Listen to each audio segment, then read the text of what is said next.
What's going on, everybody? It's draft day. The day is finally here. But before we get into all of that, we got something to talk about, right? It was some big news last night. Mm-hmm. Somewhat of a blockbuster, if you will. Oh, what's up, Damo? You, you, what's going on? How you feeling? I'm good. I'm good. I see we on troll timing. Hey, Fluent, love the cup. Go. Thanks, man. Cheers to Damo, everybody out Damo there. came in the door with that smirk like he just got finished doing some nonsense. Like he up to something. Don't think we don't know what time it is, B. All right, man. Let's get into it, man. It was a big three-team trade last night. Well, big for some franchises, smaller for others. But Kristaps Porzingis is now a Celtic. Marcus Smart is now a Grizzly, and Tyus Jones has made his way to Washington D.C. to play for the Wizards. How are we feeling about this right from the top, fellas? Boston should be very happy. That's my opinion. Boston should be very happy. Yeah, I think they get the best player in the draft, player in the trade. Excuse me. They get the best player in the trade and 2 first-round picks. When does that happen? So they're going to be happy. I think that he's going to bring a different element to that Celtics team, which is really going to help them. I don't think they're done, by the way. I'll say this about Washington. They don't seem to know what they're doing, but Tyus Jones, if he's their starting point guard, they could do worse. So it depends what they do next. But it feels like they don't know what they're doing. But maybe they playing chess, and we think they playing checkers, and they got 10 more trades coming. Because have you seen that roster? Ugh. I think that's the plan. They're trying to be terrible. They're trying to tank. They're trying to tank. I mean, I've said it before. I've said it here. We never know what these teams are thinking. I've said it before. GMs make terrible decisions all the time. And I was told, hey, man, stick to doing your job and let them do their job. Well, their job is getting no first-round picks. I don't understand how walking out of this trade, and I said it in the group chat as soon as it happened, how did Washington walk away with no first-round picks? You get a high second-rounder. You get Tyus Jones. You're buying out CP3. You're potentially buying out Danilo. I mean, I get it. You're trying to tank, and something's better than nothing. But I just feel like it could have been better for them. I don't understand how the Celtics they're doing this to franchises. How are you walking in? You're like, I want the best player, and oh yeah, give me 2 of your picks, Memphis. Give me 2 of your picks as well. It's rigged. It's rigged for them damn Shamrocks. It's rigged. Well, I wouldn't say that too much. They had to give up the former defensive player of the year, and they had to give up the heart and soul of their team. Now that team wasn't going nowhere. They maxed out with the roster they had. They maxed out. Guys were getting older, so they had to take a gamble. Porzingis is a guy who people see has a lot of potential, but he hasn't lived up to that potential in years. So this is a gamble for them. I mean, Ticket, your mic going in and out. Like we can hear you, Ticket, then we can't hear you. So your mic going in and out. All right, hold on 1 second. So well, he fixes his mic. Let's not forget. Let's keep this in perspective when we're talking. Mm-hmm. This was their second trade, right? Because they had a different trade where they kept Smart and they were trading Brogdon, but because they were worried about his health, I forget who was getting Brogdon. It was the Clippers. The Clippers. Yeah. So just hey, y'all hear me? Let me know if y'all can. Now you hot. Now you hot. You back to now you hot. Now you hot. Hey, Influent. Obviously, the Clippers should be concerned about health issues and whatnot, based on who they got over there. Nah, hey, Ron. Like you were saying, Ticket. No, what I was saying was that listen, Porzingis is a gamble. I mean, you got the 2 first, based off the fact that you gave up the player who had Marcus Smart, former defensive player of the year, been on a team that's had a lot of success, and they needed that. Memphis was in dire need of a guy. This saves Ja Morant. This move right here puts maturity in a guy who's played a high level of basketball besides Ja Morant. So this is a major move. So to me, you're not the first round picks for them is going to be irrelevant because they're going to be a good team. So I think that they felt like it was worth getting a guy like Marcus Smart in there. So when Ja comes back, I think this straightens a lot of stuff out because you basically replacing Dillon Brooks, with Marcus Smart. That's a big win to me. And like I said before, when Ja comes back, like Tyus Jones, like was the backup to Ja. No, but he's going to start though. No, he started. When he comes back, are you thinking Marcus Smart and Ja are playing together? Yeah. No. Because because here's the thing: they're not finished yet. They may go after Chris Middleton. They're not finished yet. So you got to look at those reports. They're not finished. Memphis, that was just a first move. The same way that the Celtics, they're not finished. I think they got another move coming too. They're gonna have to get up off of Robert Williams or Al Horford. So, and I think it's gonna probably be Robert Williams.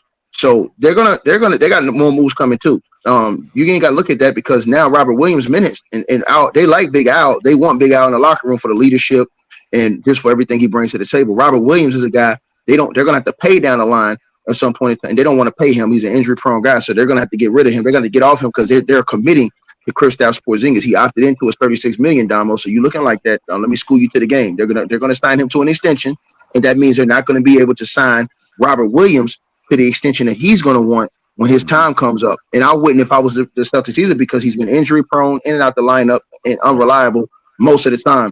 So yeah, and then when you look at the Wizards are just trying to blow it up.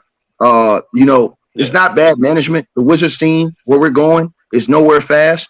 We rather blow it up, not waste this money, get all the way under the cap, and just build through the draft again, and try to build through. You know what I'm saying? The draft over the next few years. I think they're just going to completely start over. And Chris Paul, they're not buying him out. They're going to trade him and get assets for him. A team is going to trade for Chris Paul, so they're not buying. They've already said they're not buying Chris Paul out. That they're willing to hold on to him until they get something for him, and I believe they will get something for him. So I think they will get a few good pieces back that they want for Chris Paul. That's the reason why I think they made a deal. And you got to remember, the dudes that are doing these deals, they got deep contacts around the NBA. So it's a favor for a favor. Don't ever think that they're doing something without something else in mind. When you're talking about agents and you're talking about guys who have had these type of ties around the league, they got people do this who for me, right? Do this for me right now, and I'm gonna get you on the back end. Do this for me right now, and I'll take care of you later with this. I got it. I don't know this. I don't know this part. Do you guys know? Because if the deal didn't happen by yesterday at midnight, Porzingis, I believe, becomes a free agent. Is it because of the trade they get more time now? Is that what happens? They extend that, or does he have to re-sign with them? Like what? No. They're gonna do an extension with him. I think he opted in, and then they're just gonna extend it. Oh, okay. Yeah, so because of the trade, that's the plan. It's an automatic opt-in, and then they can sign him to a longer-term deal. That's why they got to get rid of Robert Williams. Contract is a Celtic. That's why they're getting rid of Robert Williams, because you can't pay Robert Williams while you got Porzingis there making. Because Porzingis is gonna get. He's gonna take up the rest of that money they got. They're gonna have a financial issue too, because they got to pay. And this lets me know something right here, bro. What y'all said yesterday, Fluent, you in Chilltown, is dead serious. Old boy is on the clock. They're making major moves like this, cockeyed. If he starts out bad, he's out of there, bro. And I can see a move where Doc comes back and takes over, or Sam Cassell moves up and takes the head job. They've already got that in place. I'm telling y'all this. The moves they're making now, and don't be surprised. Don't be surprised if there's a surprise sign and trade type of deal with Jalen Brown. You never know, man. You never know, bro. I think. Let me ask you a quick question, right quick, and everybody up here. Do you think that's good for the coach over there, or do you think that's bad for him? That's good for him because he should have never. He should have never had that opportunity. He should have never had that opportunity. He wasn't ready, bro. He was thrown into that. He did not have the experience. He wasn't ready. That was just a bad, bro. He was sitting behind the bench as an assistant. He wasn't even on the front bench as an assistant. Let's be honest. And I don't want nobody to take this the wrong way. The only reason why they did that because he's black.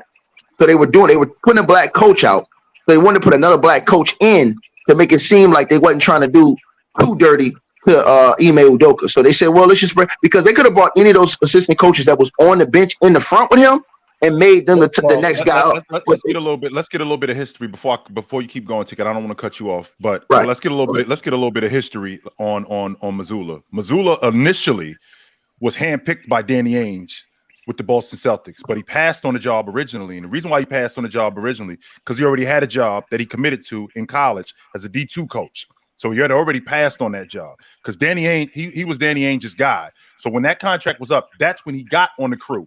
But Danny Ainge ends up taking the job, the general manager job and the president's job with the Utah Jazz. He's still on the crew. Now, when Udoka gets hot, when Udoka gets fired, they don't really have any other options. So it's not like he jumped the line. I want to originally No, say they could have went to the assistant. They could have went straight to the top assistant coach, or they could have went and hired a coach with experience off the bat. You could have went and got an experienced coach easy. That's the point that I'm making, Ticket. So the top assistant was Damon Stoudemire. Well, he was already gone. He ended up taking the Georgia Tech job. So with him taking the Georgia Tech job, so now that leaves Mazzulla. So with Mazzulla, no. There's still other coaches that was on the bench though. Chill. He was sitting behind the bench. And then check this out, Chill. Check this out. Yeah, but hold on, Ticket. I think part of it though too. Let me just go. I'm going to do two steps. One is most GMs are going to bring in their own guy. That was Danny Ainge's guy. Yes. But I think the thought process, don't forget back then, we were talking about this. The thought process wasn't that Udoka was going to be gone forever, right? Like I really believe they thought it was going to be either a shorter suspension or he wasn't going to be gone forever. So bringing in a guy, like you said, Ticket, bringing in a guy who's standing behind the bench, it's easy to bring him in and say, hey, it's interim, and then put him back because if you bring up an assistant, it's hard, right? If an assistant does well, to then move him out. So I thought part of it was we can bring him up and then put him back. No one will care because he's not the head assistant. And then what the rest of the stuff happened and Udoka just became to your point, Ticket, Udoka, this was supposed to be something that just blew over. This was supposed to be something that after a year he was going to come back. This thing wasn't going to be that big a deal, only except it got blown up. And once it got blown up, and now they got to hire somebody, and they got to hire somebody now and hold on to him. But now the fact that this remember they didn't fire him, right? They didn't fire him. He wasn't. He was suspended. He was not fired. He was suspended. But now that this team, now that they've bolstered this roster, the leash on Mazzulla is really short. He definitely has to produce now. Now, I did hear something and it's shorter too, right? Because he's not this GM's guy. You said it. Danny Ainge handpicked him. Yes, that's correct. That is. But hold on, but he's of Danny Ainge though. He's of Danny Ainge. Brad Stevens. Brad Stevens handpicked Danny Ainge too. So he's a disciple. I think he still could be feeding them info fluent. And back to Damo said something about the Wizards. I disagree. I think the Wizards are doing the perfectly right thing. I think the Wizards are blowing that stuff up. They ain't going nowhere. They knew they wasn't going nowhere. So they said, look, let's just blow this entire thing up. Get off all these guys. And listen, they took a loss with Bradley Beal. They could have got more for him, but they honored the time that he had spent with them those years. So they let him go where he wanted to go and took that deal, knowing that they're going to get something back for that in the future. Remember, they're family over there with Phoenix Suns. That's family. So now I scratch your back. So now when I need you, you're going to be there for me down the line. When I need to make another deal, I need something to get done. This is how big business goes. So sometimes when you say guys are stupid, no, they're smarter than you. They're just thinking a few steps ahead. And also with the Washington Wizards, you got to say this, bro. What they did, Beal was getting them nowhere. They got off of Porzingis. They did what he wasn't going to be a part of what they wanted to do in the future. You understand what I'm saying? So now you've basically cleaned the slate. Do you re-sign Kyle Kuzma? He wants $30 million. And do you start over with guys like Kuz and the young guys? I think they try to re-sign Kuzma, or I think they try to maybe go out and get a guy like try to bribe a guy like Khris Middleton or somebody to come over there, bro. They got place now. So I feel like they did what they had to do. Again, something's better than nothing. But at the end of the day, looking at what they got in return for Bradley Beal, which I understand there was no trade clause.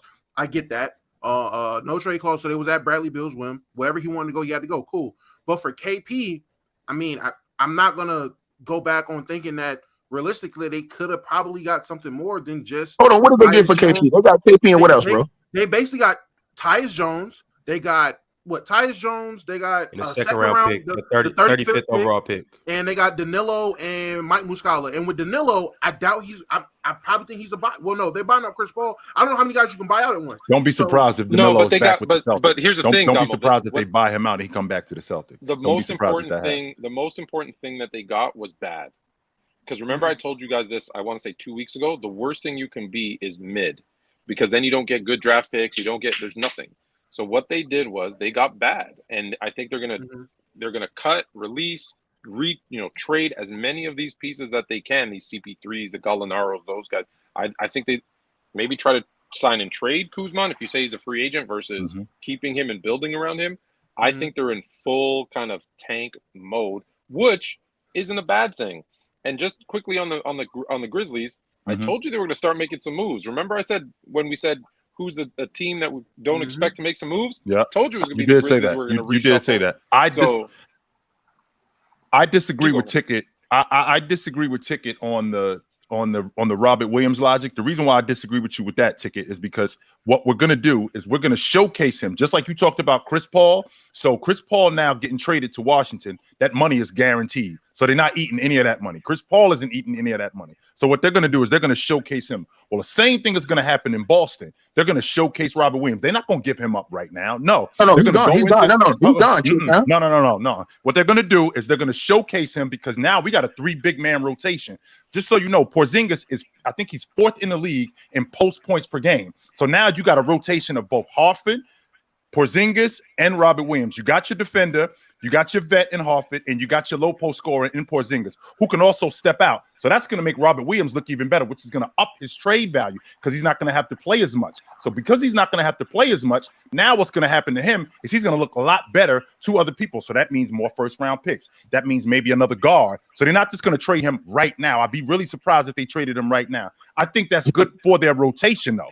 I think that's really good for the Boston Celtics rotation because they get to play different. Now, remember, Mazzulla, all he had on his crew, his best players were guards, which would explain why they were shooting the long ball like they were. But now you got a big guy in Porzingis who now I can dump it into him and go to him for buckets, even though he can stretch the defense, but I can throw the ball into him in the post and we can change the offense up, which goes back to your original point and my original point about why Mazzulla the leash is short on him because all of these pieces that he needs to be better and enhance that offense, it's there, and the defense is there also.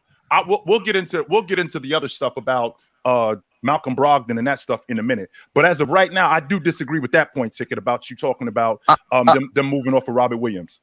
Well, I disagree because I think Robert Williams is going to want an extension. Isn't he up for an extension after the season, Mark? Yes, he is. Yeah, I think they're going to get rid of him because they don't want it. They're not going to want to face that. They're going to leave that to another team to face. Is that this summer? Is his extension? No. I'm talking about before the season. Yeah, before the season start, I think Robert Williams will be moved. I don't think the Celtics are finished with that, and I think he's going to be moved. Robert Williams is tied down till 2026. If he's not okay, well, he got. Hold on. What is he making? He signed like a 4-year, $40 million. You know what, Mars? You're right, and it was for a little bit of money. They did get him on the cheap. Why wouldn't they move Horford? I'm confused. Yeah. Horford's like 40 years old. Why would they not be looking to move? No, because because you just moved. Hold on. What's wrong with 40, Damo? What's wrong with 40, Damo? You already moved the heart and soul of your team, and it's already looking like he's not 40. He's like 38. But you already traded the heart and soul of your team. You are, and what you call it? They're very. That's why though. Oh, stop right there, Damo. That's why. Let him finish, Ticket. Hold up, right quick. Let him finish. Jeez, Horford's only getting older. I don't know how. I mean, I understand he's one of those veteran guys that you need. He plays his role. That's fine. But they are really high on Robert Williams. I don't know. I haven't heard anything or seen anything to allude to the fact that they would be even willing to trade Robert Williams. When it comes Ron, why you don't stop nobody and tell them to let me finish? They gave you instructions to do this to me. Don't nobody cut you off. A goddamn lie. I got it on video. Mars cut you off. People cut you off. That's a goddamn lie. Hold on. I have it on video. I have it on video. That's a lie. I have it on video. I have it on video. Right, but look, no, hold on. Damo, I wanted to cook Damo. I wanted to cook Damo ass before he moved on because Damo's capping once again. Oh, that's the reason. Hold on. That's the reason why. That's the reason why they're keeping Horford. 45 seconds, and you're ready to cut them off, but you have 5 minutes. Hold on. Let's keep going, Damo. Let's get back to the Horford logic. I want to stay on this. Get back to that. Let's get back to the Horford logic. Keep as you were saying, Damo, because I think Horford is 37, something like that, and I think he has left on his contract. Now, if it's 1-2 years, maybe they'll He's got two. So he's got 2 more years. I think they deal with Robert Williams next summer. Nope. They deal. I think they deal Robert Williams now, and you keep. And here's the reason why you keep Al Horford. Okay, Ticket. Why can't let me ask you a question, Ticket. That's what I'm thinking too, Mars. Go ahead. If you got Robert Williams on the cheap for 2 years, right, and you can have him play out this year, and then decide what you want to do next summer. Why would you move him for someone who's probably a lesser player or a more expensive player when you know you got him and he's good in his role on the cheap?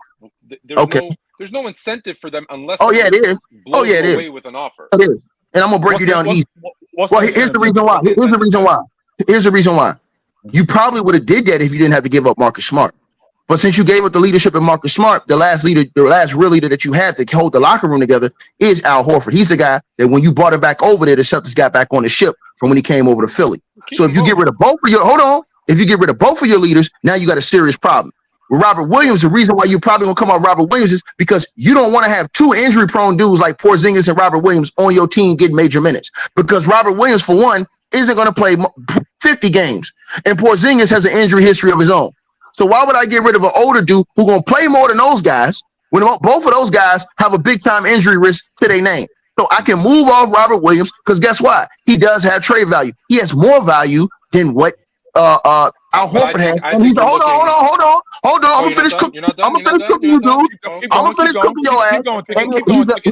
He's a better tradable. He's a more tradable contract, and he has more trade value than old ass Al Horford does at this point. Al Horford's value is with the Boston Celtics because of what the leader that he brings to that team. Now, if you didn't get rid of Marcus Smart, then you got me because then he's expendable. But you don't get rid of the last leader that you have in that locker room because those are the two guys that held the locker room together. I'm with you. That's why. I'm with you.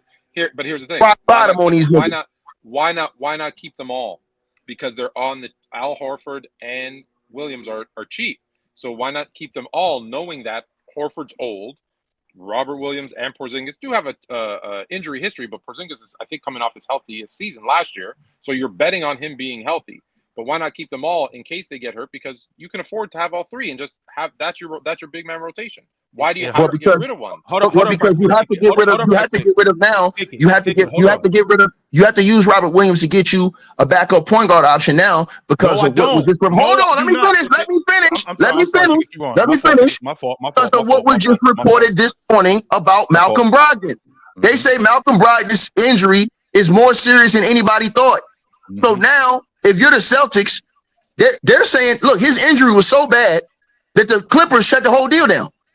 That's how bad his injury was. They said this dude dealing with a more serious illness.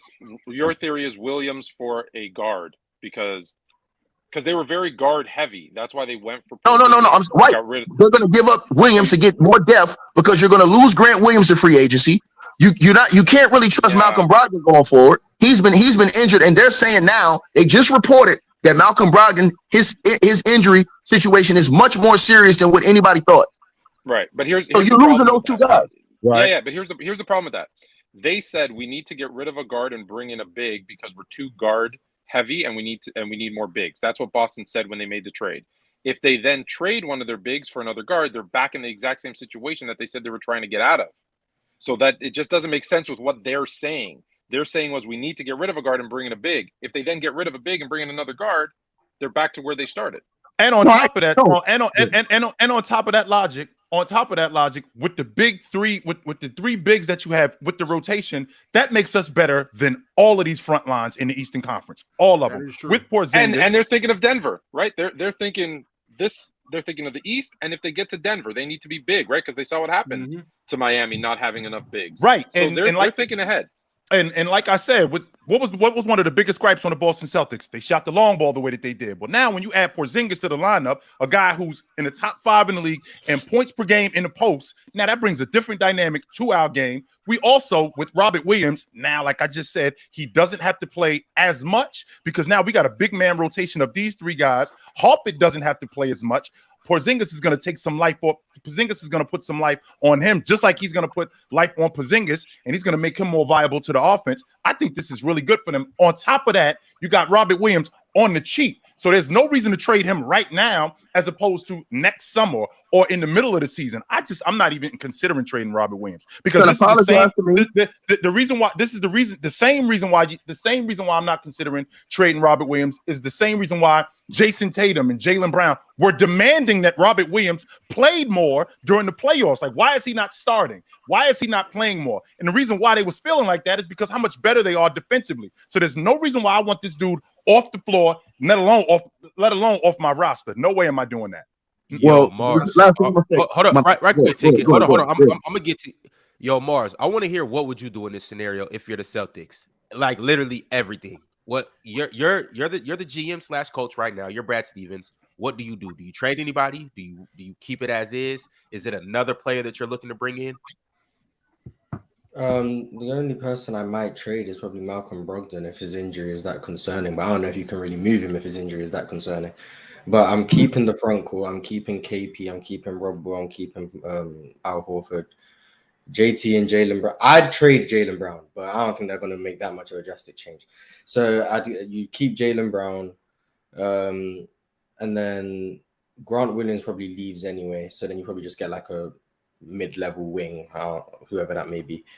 But the only Gallinari comes back. The only real contribution I think is trading Brogdon. Other than that, I think they'd probably just stay how it is. I think right now they have a team good enough to compete. I like what Fluent said about keeping their bigs to go against Denver. That's what I was thinking while I was sitting here in silence. Because I think if you're gonna look at the landscape of the league, the best team arguably are the teams with the bigs, the Bucks, and then you also got Denver. Some people would say Philly, but we'll see about them later. But if you want to go against bigs, you're going to need a big front line, and I think you're going to need as many bigs as you can. This going small idea, I don't think that's the way to go anymore. So I think Boston know that, and that's why they've gone and made their team bigger. And do I think they're probably still going to be chucking threes because KP can shoot? Probably. But do I think that's best for them? Probably not. But I think that's what they're going to end up doing. They're just going to have KP shooting like 7 threes a game, which I think is probably going to hurt them more. But that's what I would do if I was. Man, Ron, let me cook these Bama. First, I'm gonna say this again. Robert Williams played 35 games this year. His ass is out, bro. Stop capping, man. They're gonna and when they package him up, all these dudes can come in here and get on their knees and apologize to me because I'm always right, they always wrong, and you guys never put that shit on the shorts when I'm cooking their ass and I'm always right. Yes, they do. I told you. I came here and told them. I came here and told them the other day that KD and Booker conspired to go get Bradley Beal. They called me cap. I was right. Did anybody put the short up on YouTube for me cooking their ass on that? No. Y'all let them get away with that. But y'all put stuff up trying to make me look bad. Trade Williams, you're gonna go back. They will. Hold on. Yeah. Hey, Fluent. Guess what? Yeah, because guess why they're gonna trade Williams?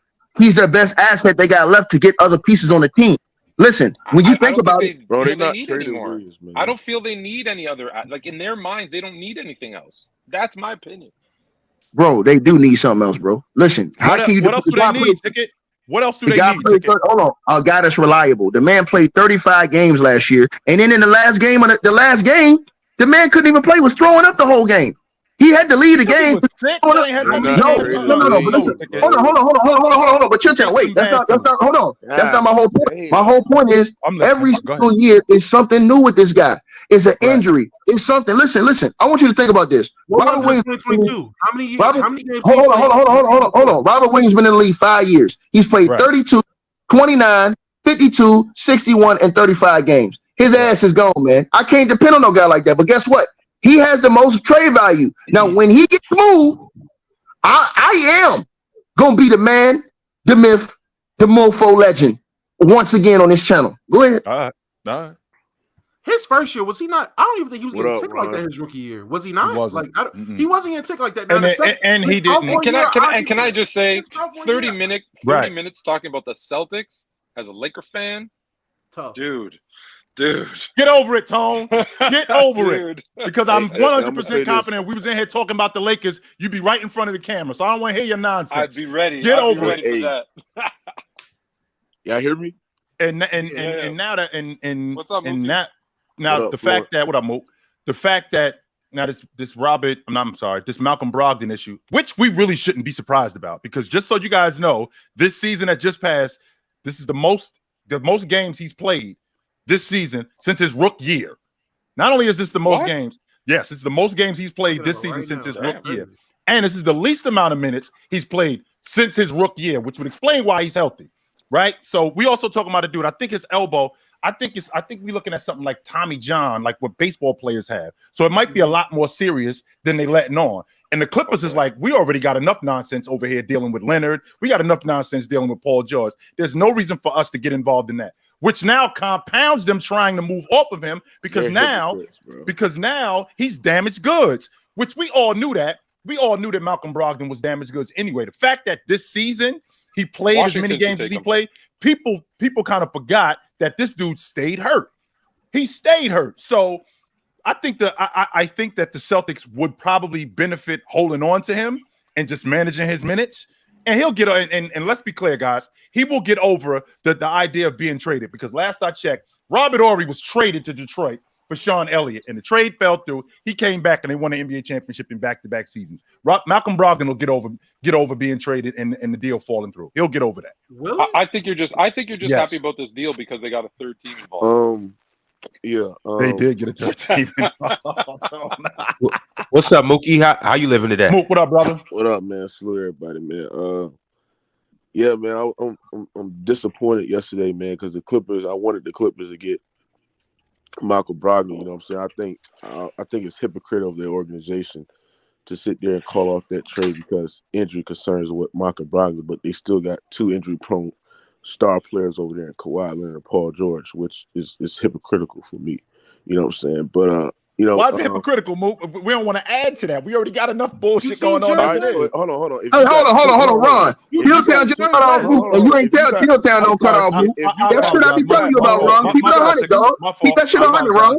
My fault. I'm taking all that shit today. My fault. Yeah. Come on, chill. My fault. I apologize. I quit. Gotcha, something.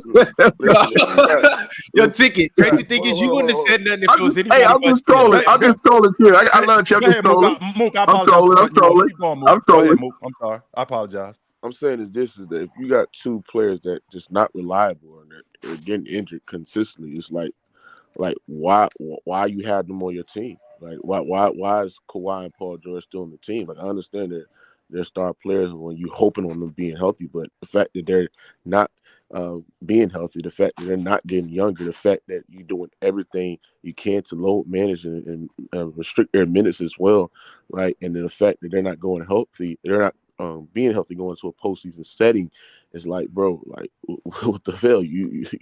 I mean, it's just hypocritical for the organization. But about this Celtics move, I think it was a great move for the Boston Celtics, man, to add to the versatility of their front court. Guys that can space the floor out, guys that can shoot. You can put up lineups with Al Horford, Kristaps Porzingis.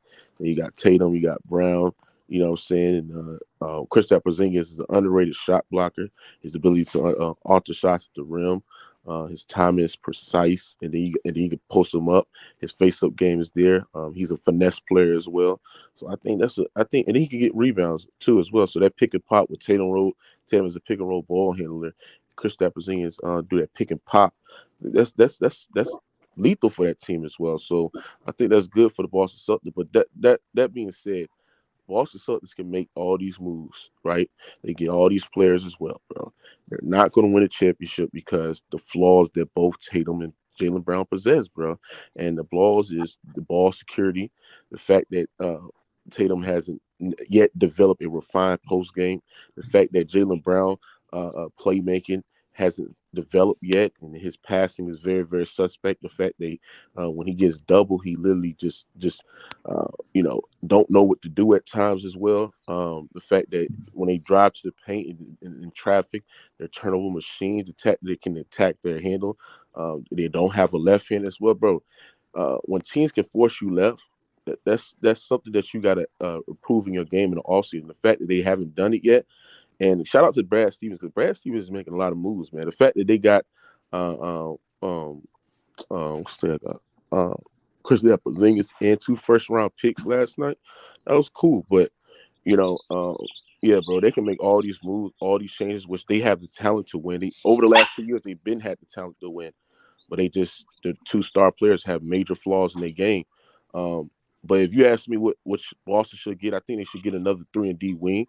I think they should go look at Brooklyn, go look at DFS, because Brooklyn are make it clear that they dealing DFS with first round picks, so they got the picks to go get another 3-and-D guy wing. DFS. Hold on. Go ahead, take it. Oh no, I'm saying who is DFS? I don't understand that. Dorian Finney-Smith. Well, okay.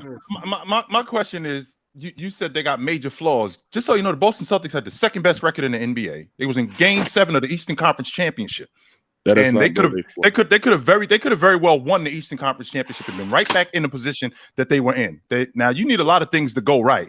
Now Jason Tatum had a career year this year, so for you to say, Mook, that he's got major flaws in his game, what major flaws does he have in his game?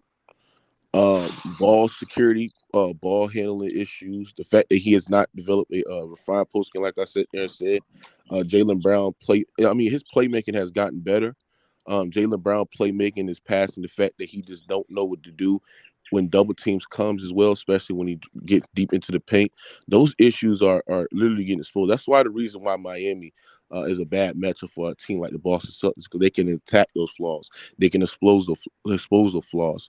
The same for the Golden State Warriors, how they force them guys going left and being physical with them, and crowd their airspace as well. So when you sit there and say that, yes, they're good enough in the regular season to win, 50, 60 games, because that's how good their talent. That's good. Their team is as well, bro. But when you face those teams that could actually exploit those flaws as well, bro. Like, listen, I'm telling you, bro. I mean, that they're not going to win a championship until they fix those flaws, bro. Mook, that wasn't what you were saying though during the playoffs. During the playoffs, you saying they was going to smoke everybody. They that. The best team in the NBA. They was winning the NBA championship. They was winning the NBA championship. He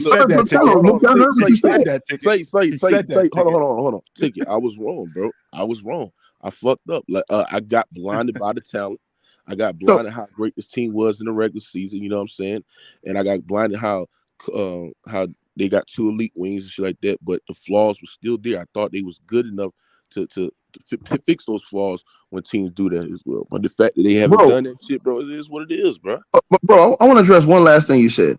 You said the Clippers are hypocritical. No, the Clippers are smart because they don't want to go back down that road of another guy that's injured that's going to be in and out of the lineup, bro. The Clippers would have been stupid to trade for a dude that has hold on. They'd have been stupid to trade for Malcolm Brogdon, knowing this dude has serious injury problems right now in the offseason, that they're saying they don't even know how long this guy's going to be out when he's coming back. So it would be stupid to give up anything to get a guy that you don't even know if he's physically going to be better. And then you're trying to get a team to where you can get guys to be more reliant and be on the court. You don't want more guys that's unreliable and off the court when you already got a situation with Paul George and Kawhi.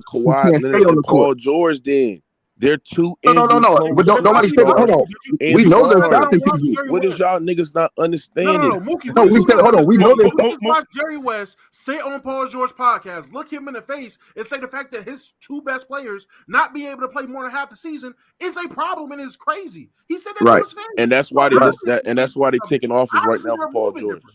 That's right. That's what we saying. So that's what we saying. So that's what I'm saying. Like if you don't want no more injury prone players and you want your team healthy as possible, durable as possible, get rid of one of them guys, bro. So that's what they do. Hold on. That's what they're doing. That's what they're in the process of doing. They're hypocritical. Now y'all wondering about injuries and shit like that, but you still got these 2 players on the goddamn team. It's just hypocritical to me, bro. But no, you worried about it more. You telling me, everybody. You telling me that the Clippers want to go get Malcolm Brogdon? According to y'all, he's injury prone. But then you telling me they're interested in getting Chris Paul? And what is Chris Paul? Nigga, that nigga is injury prone as well. What the hell are we talking about, bro? What are we talking about, bro? You telling me more healthy or less healthy than Malcolm Brogdon? He's injury prone. He's injury prone.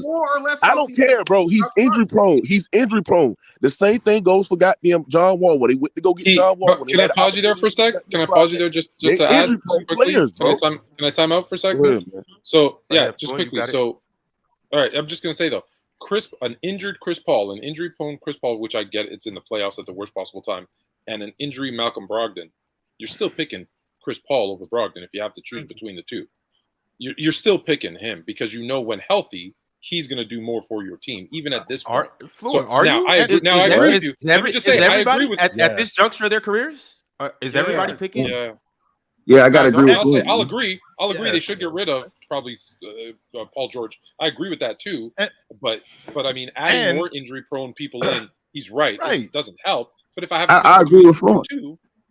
Florence, right, Ron. He's going to organize the team more. He's going to know when to get Jalen Brown, those guys out of bad situations, because he'll be controlling the ball more in big time situations to where they won't have them crazy turnovers and stuff like that. I totally agree with Fluent. He's a different type of point guard. Malcolm Brogdon is talented, but Malcolm Brogdon don't have the IQ and the wit at the point guard position that CP3 has. CP3 is a wizard with that ball at the point guard spot, and if he stays healthy, he understands and he can get you through certain games. Like if they had CP3 this past year, they would have probably got past Miami because they would have made all those crazy turnovers and bad mistakes in certain points in the game because CP3. Well, no, yeah, I'm talking about for the Celtics. No, I'm saying hold on. I'm saying for the Celtics. But even if you talking for the Clippers, if you stand between him and Brogdon, you got to go with CP3 over Brogdon just because like I said, first of all, CP3 has been more reliable than Brogdon. Hold on, even in his old age, he's been more reliable than Brogdon these last 5 or 6 years.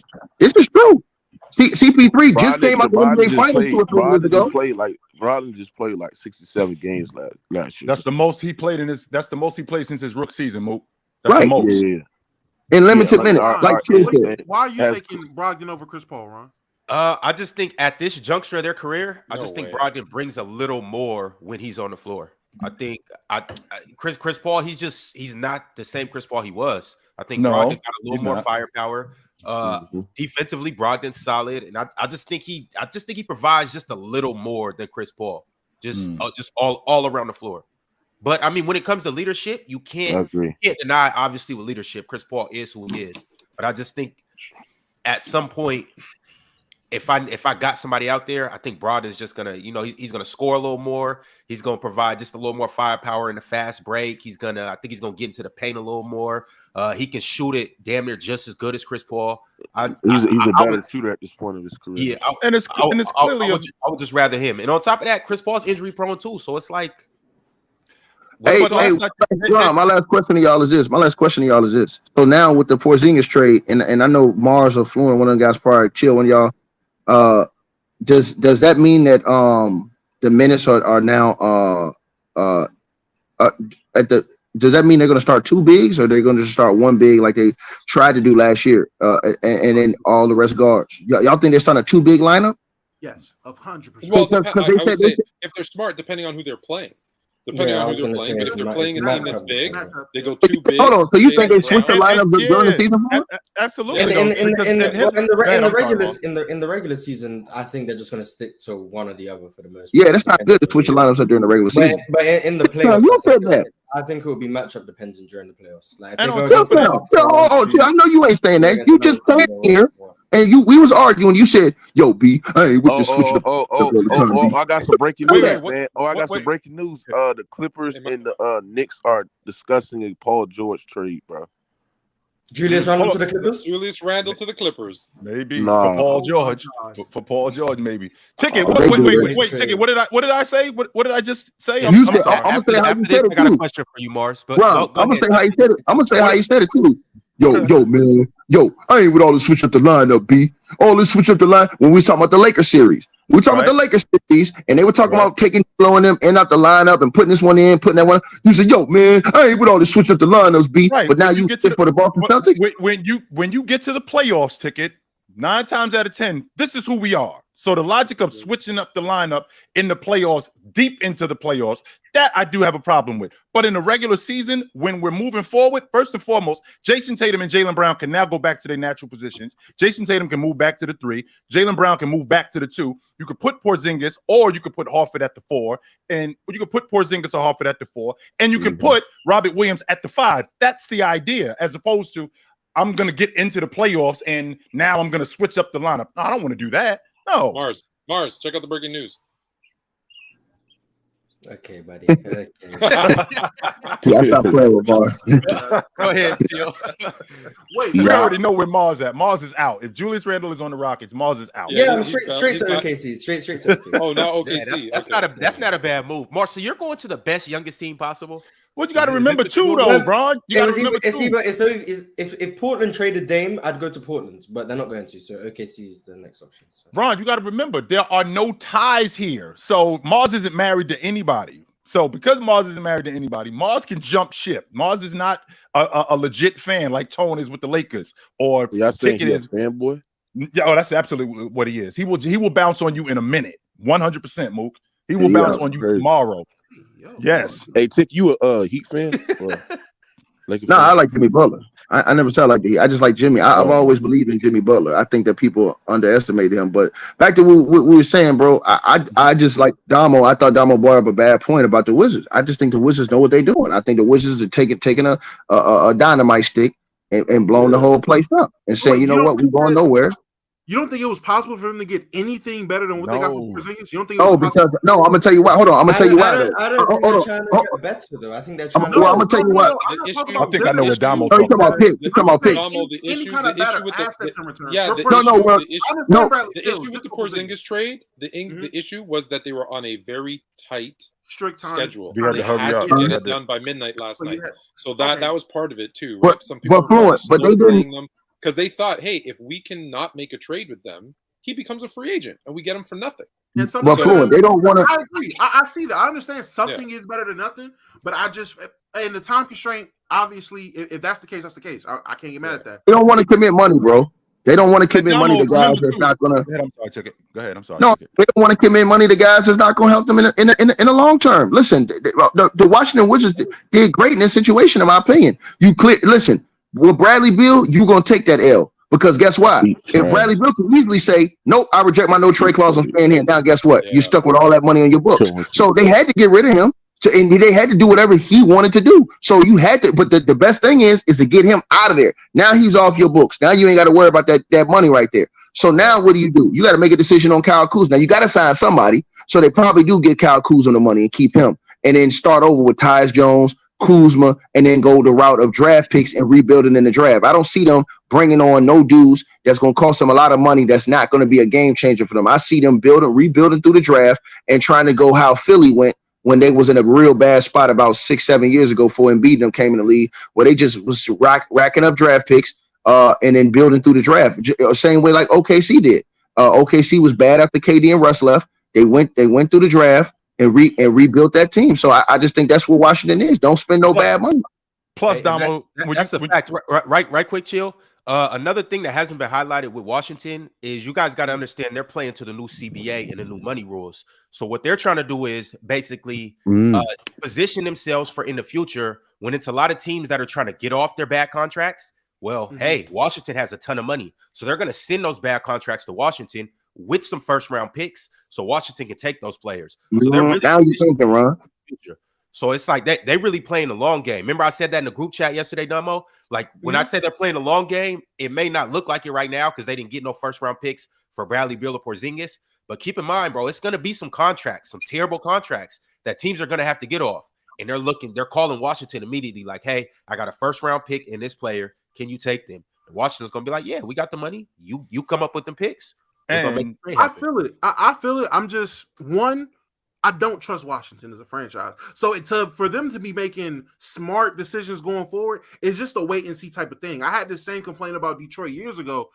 People were trying to tell me, a new regime, when they got Dwayne Casey, it's about to be different.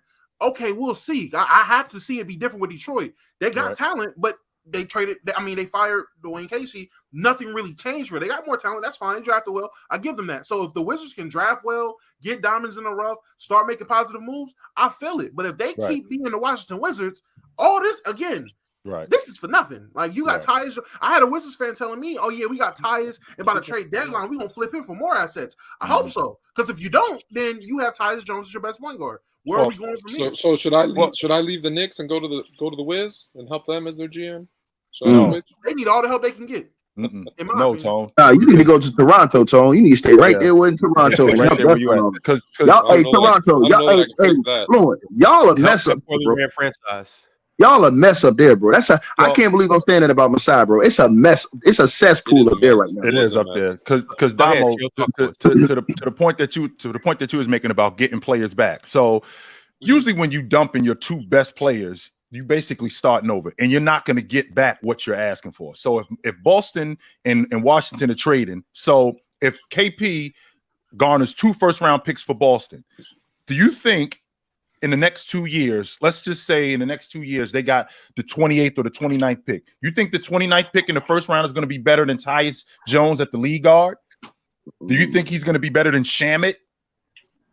I'm not sure that's going to happen. Maybe. Yes. To both those, I'm going to say yes. I'm always going to. Me personally, if I'm a tanking team restarting, I'm taking the assets over a temporary young player that I don't even see being here in 2-3 years unless he is that guy. I think Tyus Jones is that guy. He's the guy that's going to get moved.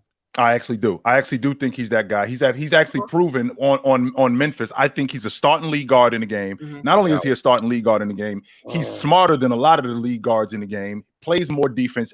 He made Memphis a lot steadier when he was on that crew. So if he's in Washington, if he's in Washington, now they may very well have a guy that they could build around. Because when I look at Tyus Jones, and I might sound crazy, I mean, how much better is Fred VanVleet than Tyus Jones?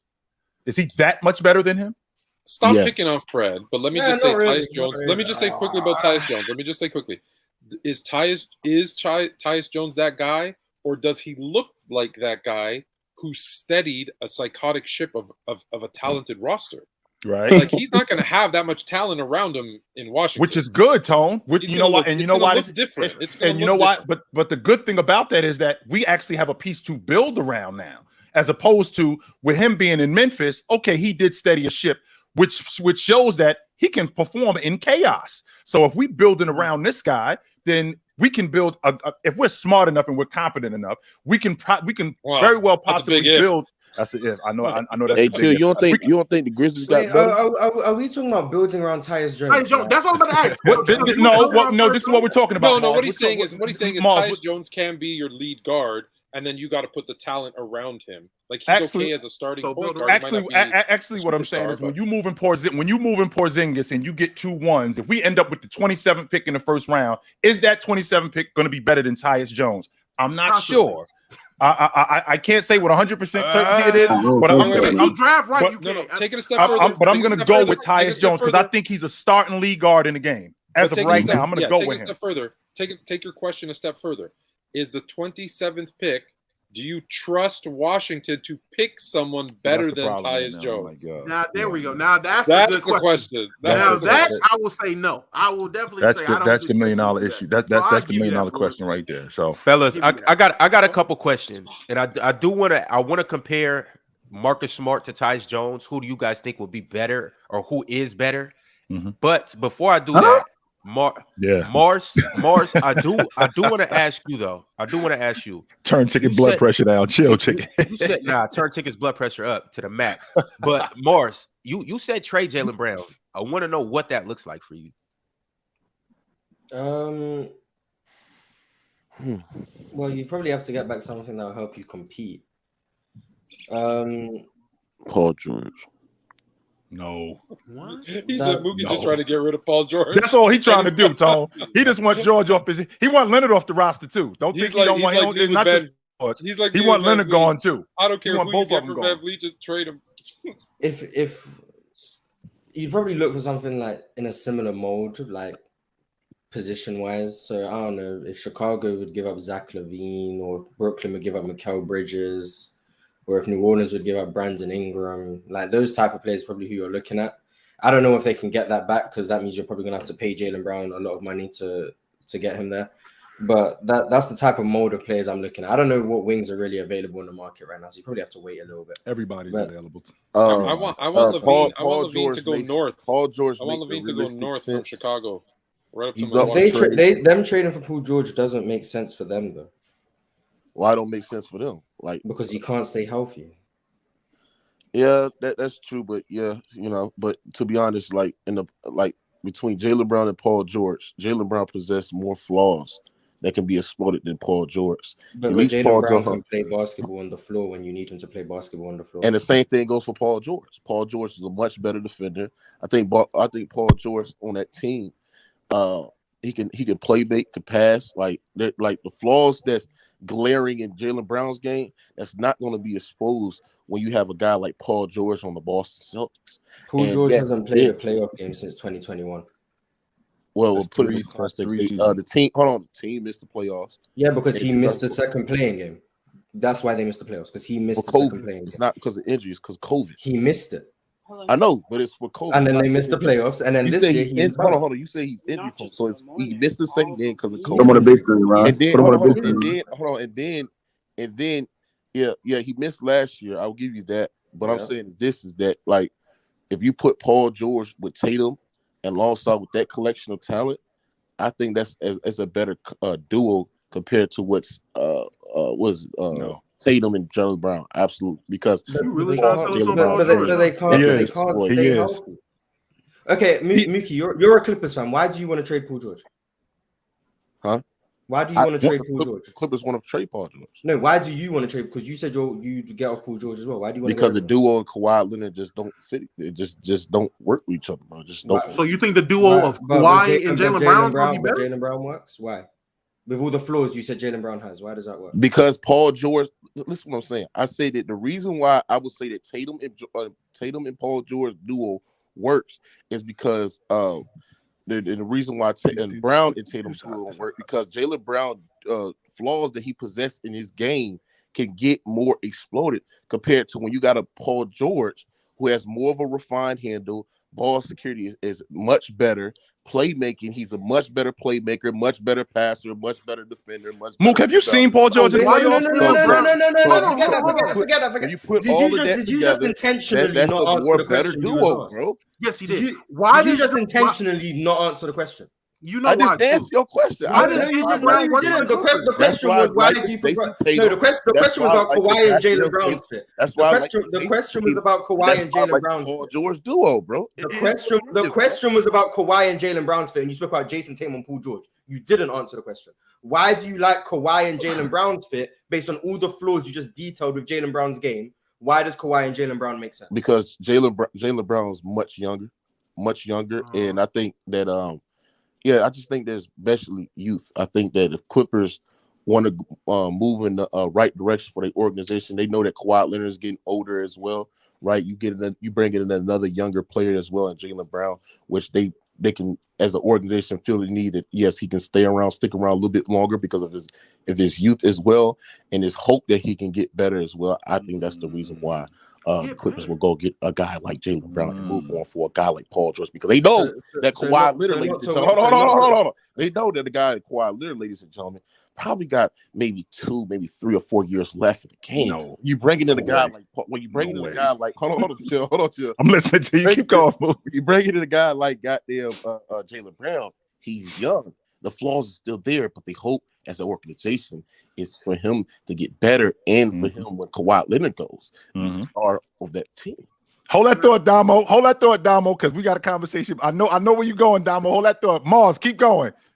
Okay, so what we're saying is you get Jalen Brown to go younger, but Jalen Brown is worse than Paul George based on everything you just detailed. So the Clippers aren't trying to win. Is that what you're saying? Well, them having Kawhi and Paul George, they're not trying to win as well. Okay, so you're saying the Clippers should not be trying to win, and that's why they should go younger with Jalen Brown. Yeah. Get a younger player in Jalen Brown, a guy that you know that he can stick around for multiple years for that organization, develop to a star or borderline superstar as well, right? With Kawhi Leonard and Paul George, it's basically like let's hope for them to be healthy, but like when you look at their fit between Kawhi and Paul George, they both play the same exact position, and you can make an argument that both players play better when they're not playing as well. So, not playing with each other. So Mook, your logic is no. Jalen Brown. That's what that's basically what you're saying. No, I think what it sounds. No, that's what it has to be. It sounds more like to me. That's what it sounds like he's saying. That's the logic. To me, it sounds like maybe sacrifice a little short-term success for a player that we know is good and injured for a player who's going to play more and maybe give us longer-term success because he's younger. Is that? But then you in turn you'd have to trade Kawhi, right? Eventually, yeah, that's probably the next step. Well, if he's saying if he says the Clippers aren't trying to win, if he says the Clippers aren't trying to win, you'd have to trade Kawhi. Either that or Kawhi just might retire, bro. Sure, which would be even worse. So Jalen Brown, with all the flaws you just said, that's the building block of the Clippers franchise. That's why I say they're gonna hope for him to get proven those flaws, right? And they're gonna hope that he can develop as a borderline superstar or top 10 player in this league. That's what they traded for Jalen Brown. What signs are there of that? So it's just hope. Signs? What's the signs of Jalen Brown improving on these flaws, considering he got drafted in 2016? What's the signs? Going into year 8, by the way. Yeah, what's the sign? Like, if the sign is just hope, draft the Money Bates. Why not? Damo, I'm sorry to cut you off. You had something. I apologize, Damo. I know you had something. I apologize. I just wanted to ask because during his explanation, the only thing he could muster up about Jalen Brown was youth.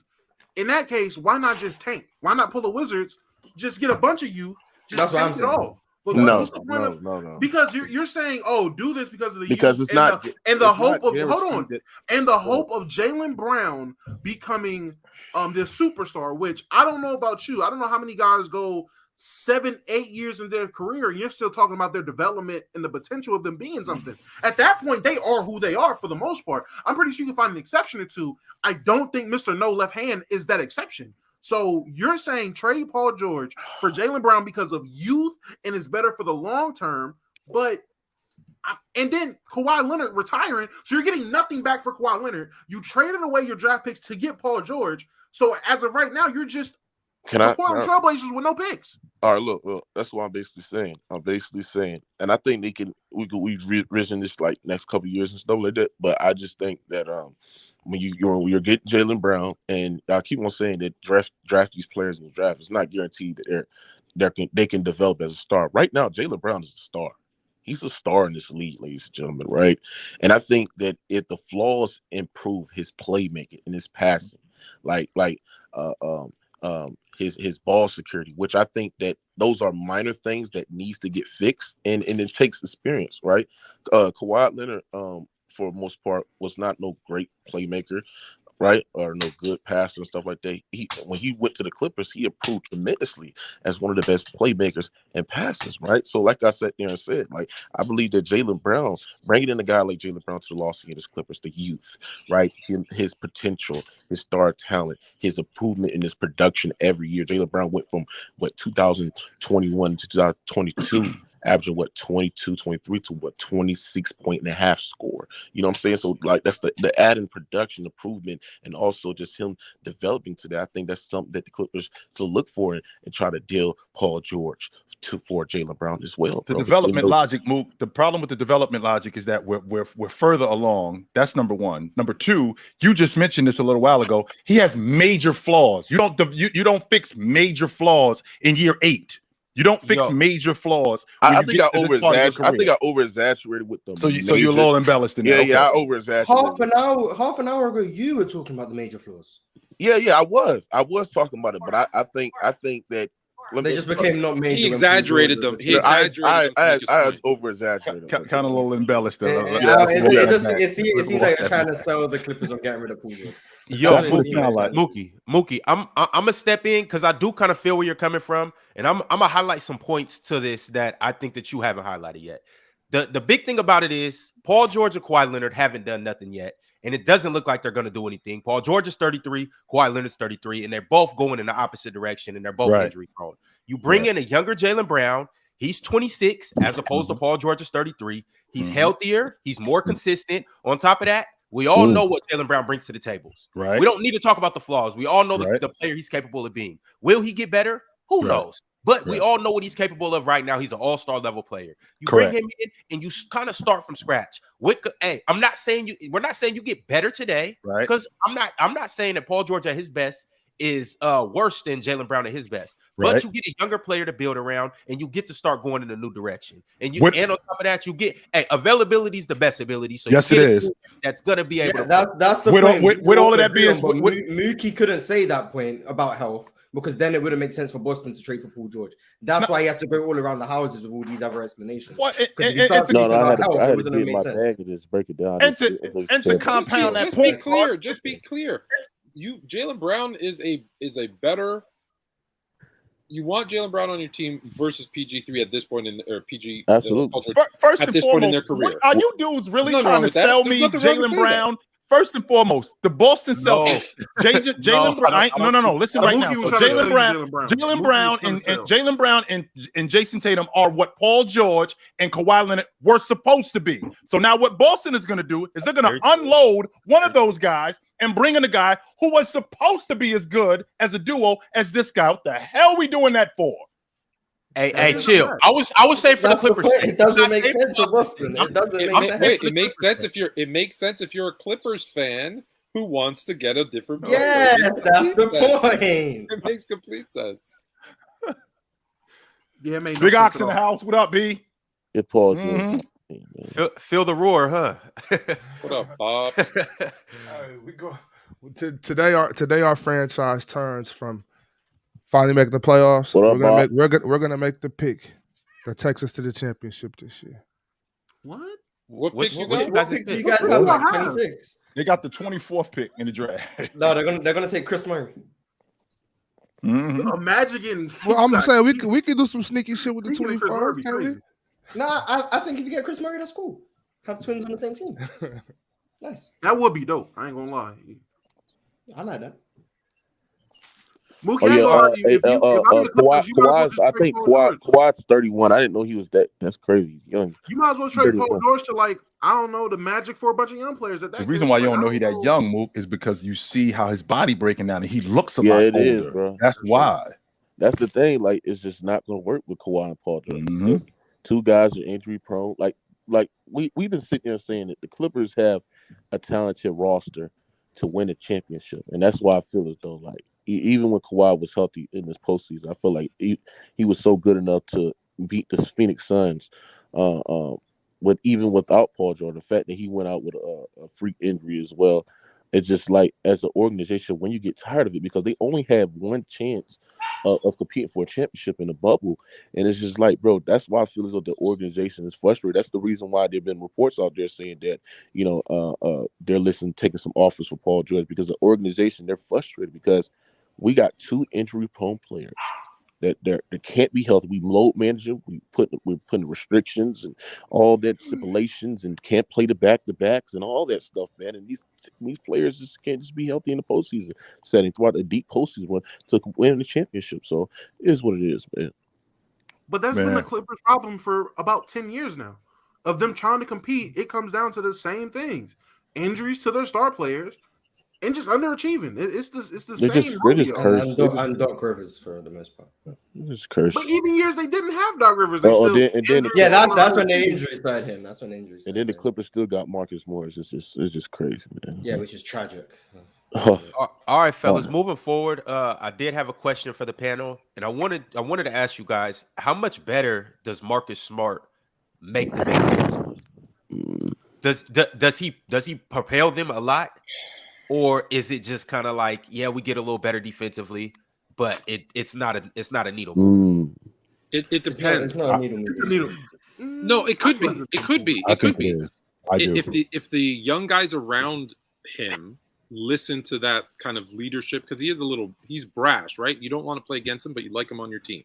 So if they look at him as kind of that veteran leader and they smarten up, because that's really their issue, right? Is that they were really immature.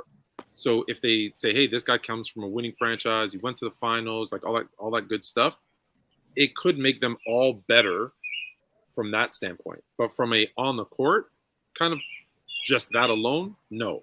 The only way it's a needle mover is if they all mature because of his leadership. If they don't, if they say, who's this guy yelling and screaming at us, then it could actually backfire. They could end up being worse. How good of a leader do you think Marcus Smart is?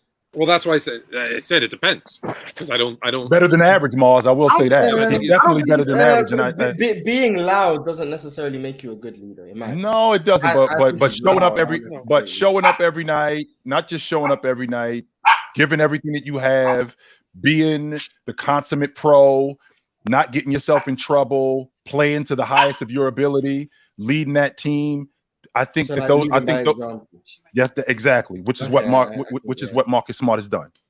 I feel like it moves it not a ton, but it moves it a bit in the right direction for the simple fact. I feel like it moves it in the same way that Patrick Beverley going to the T-Wolves when he did, moved it for them mentally and as a leader in terms of just putting guys in a different mindset. You had a losing tradition. You didn't have any tradition. You bring a guy that really wants to steal something. It gives something to the young guys. Now with the Grizzlies, they're trying to. They've been a winning team for the last 2 years. They've been a competing team, a team that's trending in the right direction.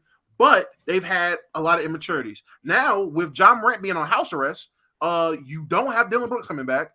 And you bring Marcus Smart in there to really lock things down, both things down as a leader or attempt to be a leader or be that voice that everyone said they needed. I think that's a plus alone. We're not even talking about on-court defense, which, again, I think replacing Dylan Brooks with Marcus Smart makes your defense a little bit better. I mean, your defense got a tad bit better at the very least. And pairing Marcus Smart with a Triple J defensively, that's going to look real good. Now, offensively, it depends on what else they do. Ticket brought up them trying to go after Chris Middleton. I think that'll be great for them. They do that. They're looking really dangerous. They get Khris. We it's going to look real crazy over there. But if they don't get Khris Middleton, it's a lot of depending on what happens and what they do going on from here on out. Yeah. They just backcourt a little bit small for me, but yeah, I think they improved their floor spacing by adding another Marcus Smart, because Marcus Smart is a way better shooter than Dylan Brooks, not even close. And he's then Marcus Smart can rebound, can guard 1 through 4. Another guy that can switch on out on everything, switchability. Great point of attack defender. I like the move of getting Marcus Smart. You put Desmond Bane at the 3, and then you put Ja, Marcus Smart, Desmond Bane, and then Jared Jackson Jr., then Steven Adams. So I like it. I like it a little bit. I think it proves a little bit of a starting five. I don't know about their bench. You know what I'm saying? I think they need to continue to add some more pieces to their bench. But I just didn't like how they gave up 2 first-round picks for Marcus Smart. Which is crazy. You know what I'm saying? But yeah, I like it. I think it's kind of why I was asking that, Mookie, though. I'm like, how much better do you guys think that he is from Tyus Jones? Was he worth them 2 first-round picks? I think so. If they believe they're going to be a playoff team and they're going to be making these second-round runs and try to push for the finals, you're not worried about the end of the first-round pick. In their eyes, in Boston's eyes, those are just assets. I don't think they're looking at those picks and they're like, yeah, we need these to bolster our bench or whatever. They could. Easily they could. But I don't think that's what they're using them for. They're looking at them as just trade assets. I don't think it was that much for real. Okay. Right. I mean, again, you're talking about the Memphis Grizzlies, who had a top 10 offense last season. So now you add Marcus Smart to that offense, which he's going to bolster their defense as a lead guard. So if you play him and Ja in the backcourt, I think that point of attack with Marcus Smart I think that's going to speed up their offense, because him as a defender, he's going to create turnovers. Not only going to create turnovers, he's going to get Ja out in the open floor more when Ja comes back. And you also got Jaren Jackson, and Steven Adams is going to come back. So now you got your dirty work guys in the paint. So they're going to be winning in a different way than they would before they got Marcus Smart. I think this is really good for them. Add that to the fact that Marcus Smart is respected in the league. And when I say respected, I mean respected as a vet. When you bring up stuff like leadership, Marcus Smart just as a vet is respected. And if he gets on that Memphis Grizzlies crew, well, first of all, I've been further than any of you dudes in here. So when you talk to me, you have to talk to me with a certain level of respect. Ja Morant, as good as you are, Jaren Jackson Jr., Desmond Bane, as good as you are, none of you dudes in here have been as far as I have. So because you haven't, you have to talk to me with a different level of respect. So when doing that, they're going to listen to him. They might not do everything that he says, but they are going to listen to him in a lot of aspects. So I think he's going to be really good for this unit. Yeah, they have core offense was just so bad against the Lakers, man. It's just like, I just think that adding another guy, Marcus Smart, in that Heat series shot the 3 ball very, very lights out. So, and then you get the rebounding. He can sometimes pass, skip pass out to the when he collapses deep into the paint, get towards the rim. He can find open guys as well. Then you get like you said, Chilltown. Another defender out there, another guy that plays in the passing lanes, another guy that creates open looks for his teammates, especially in transition, right? When he steals the goddamn ball, right? Speeding the game up. So look, I like this move. I just didn't like giving up 2 first-round picks. I think it's a little too much, bro. Boston barely gave up any first-round picks for a guy like Kristaps Porzingis. You know what I'm saying? So it is what it is. The move, like you right, everything you were saying, Chill. I think the move definitely helps in the locker room aspect. It gives them a leader that's very respected. But on the basketball court, it helps. It does help, but it doesn't help as far as getting further in the playoffs. Like, they're going to be a better team, but if Marcus Smart's on the team, they don't beat the Lakers this season. You know what I'm saying, in the playoffs. So you don't think Marcus Smart pushes them over the top? He makes them a better team, but he doesn't push them over the top. Right. He helps. They're good in just a different kind of way now. Like they're not. Once again, like I said, they wouldn't have beat the Lakers this year. So it's like he's not going to put them over that hump. They got to maybe make one more move, or somebody else got to get a little better. Now, like I did say earlier, a couple episodes ago, I mean, Brandon Clark was hurt, Steven Adams was hurt. So yeah, you put all three of those guys together, things change. It's a different series. So I don't want it to come to the playoffs and people say, oh, well, this is all Marcus Smart changed his team. Well, you got to also remember Brandon Clark and Steven Adams went there. So make sure that those two big fellas get the respect they deserve next year if things look different. And I think that's a great point because they're also losing Dylan Brooks. And I know some people say losing, but sometimes, right, it's addition by subtraction. So they lose some of that heat and that silliness that he brought to the table. And so you replace that with Marcus Smart and, like you said, and those two bigs that were hurt. This kind of feels like a different team. There might be a different attitude. They might be more professional going into the playoffs. Which, and no one's going to be poking the bear, right? Right. That could be a good thing. I was about to say that to you. So before you get Marcus Smart on this crew, Tone, who's the adult in the room? Because we got romper room in here. We got a bunch of dudes throwing toys around, swinging from the chandelier. Who is the supervisor? Who is the adult in the room? Well, Marcus Smart shows up, and now we actually have an adult in the room now. Instead of Marcus throwing toys around it may very well be, because now instead of throwing toys around the playroom, guys are just sitting around playing with them. And now there's a little bit more structure in here, as opposed to before he showed up, we just had complete and total chaos. Now, don't get me wrong, when you got that amount of money, when you got guys, especially young guys in particular, making that kind of money, it's pretty hard to control them. I don't think that that's a question, but to settle this down, right? To settle this down and to understand what the goal is here. And make no mistake about it, Marcus Smart will invite you outside. So don't think for 1 second that any of you dudes are going to be talking to him crazy, whether it's Jaren Jackson or Ja. So, but they also sent a message, right? It's like, we're not going to, because I think for a long time they allowed it to happen. Hey, we're not going to allow, you're certain crazy, but we're not going to allow you to go too far, because if you do, hey, we're going to move on from you. And that puts it into perspective for people who like being there. If you don't like being there, well, different. Now, can I ask, are we beating around the bush and just saying this is Ja Morant? Because I'm thinking about this team. Say it, Damo. I can't think of any other players that's causing problems for this team. Only thing people can tell me is Ja Morant and Dylan Brooks talk too much. Marcus Smart talks too much. I don't think Dylan Brooks is going to get a sit down with Marcus Smart saying, hey, man, don't poke the bear. No, Marcus is going to push that. So Marcus Smart is literally here to watch Ja Morant, is what I'm hearing. Like, all this we're saying for the Grizzlies is just Ja Morant watching. I think also on house arrest. House arrest. Once he gets that bracelet off, someone's got to watch him. Yeah. Well, Damo, it's like, it's not only that, but y'all recall Steven Adams was trying to step into that leadership role. He was trying to, and now it does wonders for Steven Adams' leadership ability too. Because now Steven Adams finally has he needs a general to back. So now Steven Adams got the guy, like, y'all heard Marcus. You know what I'm saying? Like, now Marcus is like, you heard Steven. Yeah, Marcus got the big fella. Like, come on, let's go get these kids in the house. One guy yelling. It's another thing to have people standing behind you going, yeah. Right.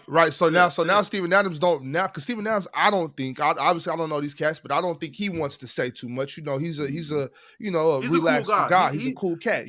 But now Marcus Smart walk in, like, what's going on? Come on, Steven Adams walking behind him like, what y'all doing? So I think it helps. I think it really helps Steven Adams' leadership ability as well. Kind of sound like, wait till your father come home. All right, see how you acting now. Huh? Yeah, wait till I tell your mother. So yeah, that's what it sounds like. All right, fellas, this is a good time to jump into the super chat. Before we do that, I just want to let everybody know we are wrapping up the show about an hour early today. Why? For good reasons. Because we have a special draft day show by none other than the great Fluent and Chill. They will be bringing on a couple guests. One guy, he's from France. He's very familiar with, the two French prospects, Victor and Bilal. His name is Fred Ajiwanu. There you go, right there, Fred Ajiwanu. And we have another guest, a guy who actually plays in the French league. He played for Sacramento for a little bit. There he goes, Chime Manuki. So we'll get a chance to talk to these guys, hear about their experiences in France, hear about how they feel about, obviously, the two French prospects coming in, and they'll be able to tell us about some of the other elite overseas prospects coming too. Chill, your guy, James Najee, get to talk about him as well. So you guys tune in, Fluent and Chill. They're going to deep dive into some of these prospects and talk about, just some of the good prospects coming in, and the French league as well as a whole. And Fluent and Chill will also have their later show at the regularly scheduled time as well. So you guys tune into both of those shows. It's a special draft day with 2 special guys and some special guests as well. And Haley will be there as well. So you guys tune into that. Go actually watch a dub host for once. But let's get back into these super chats. Givenchy Floresto said, will the 2-man game pick and roll with Jalen Brown and JT and Kristaps Porzingis help in late games? Are they closer or farther to a chip? Do they still need a better playmaking guard, or do both Jays get better at playmaking? I think this works for Boston, because with the pick and roll, it's not just going to be pick and pop. You got a guy in Porzingis who can score in the post. So we got a pick and dive guy who can either dive to the box and score in the box, or he can dive to the mid post. He can score in the mid post, or he can pick and pop. So this just gives them a completely different dynamic. And it also makes Jason Tatum a better playmaker and a better scorer, because he's got an option like KP. I think this is great for them. I don't want to see Jalen Brown running pick and rolls. Me neither. You know why? You notice, Mars, that I said Jason Tatum, right? Yep. Okay, I just want to make sure we clear. Does anybody think that this makes them closer to a championship team? Yes. Well, yeah, I mean, they improved. So, yeah, they are closer to a championship team. Do I think it makes them the favorites? No. But they're closer than they were 24 hours ago. So, Boston in 6. Philly in 5. You're still on that Philly train, huh, Mars? You're still on that Philly train. That's a bad train, Morris. Hey, that train was moving fast. It was swerving, wobbling, all of that. And I jumped off. I didn't even know. I didn't even look where I was jumping. You had plenty opportunity, Mars, to get off that train. You could have stopped at Blowout City. You could have stopped there, right? What are you doing, Mars? Get off the train. Ron. So you're saying that you officially did it? Remember last year during this playoffs, you said if they come back, I swear I will let it go. So are you going to leave it alone? The process is dead to this you? much faith in Joel Embiid, and I don't care who you put around him. Okay. This much faith, unless you put Giannis around him, or so you out on Joel Embiid? You out? I'm out. Chill. I told him 7 years ago. It's no way that you go up 3-2 and just can't find a way to close it out. It's just no way. Hate is gonna hate, man. Hate is gonna hate. Look, hey, Mars, I told him 7 years ago. I've been caping for him for the last however long I can think of. I can't do it no more. I'm not out on Embiid yet. Not yet. But not with this unit. Now, if he gets somebody else over there that I think is a little more trustworthy or reliable, then maybe we could do it. But you just said I don't care who they put around him. I said Giannis or somebody like that. If he gets, like, let's say Jimmy goes back over there, it's like, all right, well, hold on, Mars, you got Embiid had. Come on, guys. Embiid had no help. Embiid has never had any help. Yeah, it's never exactly. Is that what it is, Mars? Is that what it is right there, Mars? Exactly. He was basically LeBron in his first Cavaliers stint, right? No, even LeBron had help. Even LeBron had help. Even LeBron had a top 5 defense. He's got nothing. Exactly. All right, y'all. Continuing to keep it pushing. Wales said Tatum's sad as fuck if he loses again with the most help. I'm so sick of dudes like this, because you're the same dude if they win. Well, he needed a super team in order to do it. That's your goofy ass. Get the hell out of here. I'm sick of dudes like that. You can't please people. I'm sick of dudes like that, Mars. They make me sick, man. 1 minute is, if he can't win with this crew, he's sad. But if he wins with this crew, look what he needed in order to win. Give me a break. Just say you don't like the dude. How about that? Just say, I don't like the dude, and I'm cool with that. Who we talking about? Tatum. He said Tatum. Oh, Tatum. Oh, I like him. Hey, I do agree with that, Chill. A lot of people, instead of just sitting here making up excuses and just moving the goalpost constantly for players, just admit you got a bias. Look, that's it. Kevin Durant, Westbrook, ain't nothing y'all can do to be in my good graces. I'm a hate regardless. Like, just be open about it. And I'm cool with that, Damo. I can respect that right there. They'll use logic and say this is why, and then when you use the same logic for their favorite, they're that it's different. Right, it's the same, dude. It's the same. Break. Sound like we were talking about Jimmy Butler losing in the finals. Drip Bayless said, I know Scoot's talent is undeniable, but besides Steph and IT, a small guard has never been a number 1 on a chip. Is number 2 or number 3 too high for small point guards now? Yeah. Scoot's small? Scoot's not small. He's at 6'2", but he's built. I think he's 6'2" or 6'3". So he's bigger than 6'2". I saw him next to Steph Curry, and he looked smaller than Steph. Is it Steph like 6'3", Scoot's definitely small. Scoot's definitely small. 6'3". That's like 6'3". He's 6'2" at the smallest. He's short. But you see, he built like on the short-term side. For sure. But even in the grand scheme of things, when we talk about point guards or when we just talk about players in general, he's going to be the smallest player on the court more times than not. 98% of the time. I could dig that. Who has had a long, successful, winning career like a guard that's just like really athletic but can't really shoot from the outside? Can I say something to y'all? Since I was put on mute. Well, it's West. Where are you put on mute? Yeah. Ron put me on mute. Yeah. Ron put me on mute. I guess you could argue Kevin Johnson, but I don't know how long his career really was. Yeah, no, I just want to say that. No, I just want to say this because y'all was talking about the big bad ticket on mute. Y'all was you put the big bad ticket on mute, man. No, because I just want to say this because y'all was talking about Scoot. What's the other guy's name that was supposed to be the second pick? Brandon Miller. Brandon Miller. Yeah, well, he disrespected Michael Jordan so much that they're saying that the Hornets are now going to take Scoot second overall. Smart kid. It's reported on Bleacher Report that the Hornets are now. That is one intelligent young brother. He came out talking about Michael Jordan ain't the GOAT. He's talking about this clown said Paul George is the GOAT. He's better. Then he said it was more than that. What else did he say? He said, Mike, I see Mike shoot a airball. Mike's 60 years old, man. Man, somebody need to slap these dudes in their face, man. Mike, 60 years old, talking about you think Mike shoot a airball the other day. As great as MJ was as a player, he's equally as bad at picking talent. So he dodged. Maybe worse. He might be good now. Wait, so there's no conversation to be had about if a player say, "Oh yeah, Mike's not my GOAT." Yeah, he's not getting drafted. Get him out of here. Like we've been talking about drafting him for 2 months now. He maybe took it personal. That's how bad that franchise is, Damo. That's how bad that franchise is that they would draft you based on these questions. No. This is chess. This is chess, not checkers. Get your ass away. Anybody say Paul George is the GOAT? Anybody say Paul George is the GOAT need to be wiped off the goddamn draft board because your IQ ain't there, bro. You gotta get stop the clown music right now. I want to clarify though.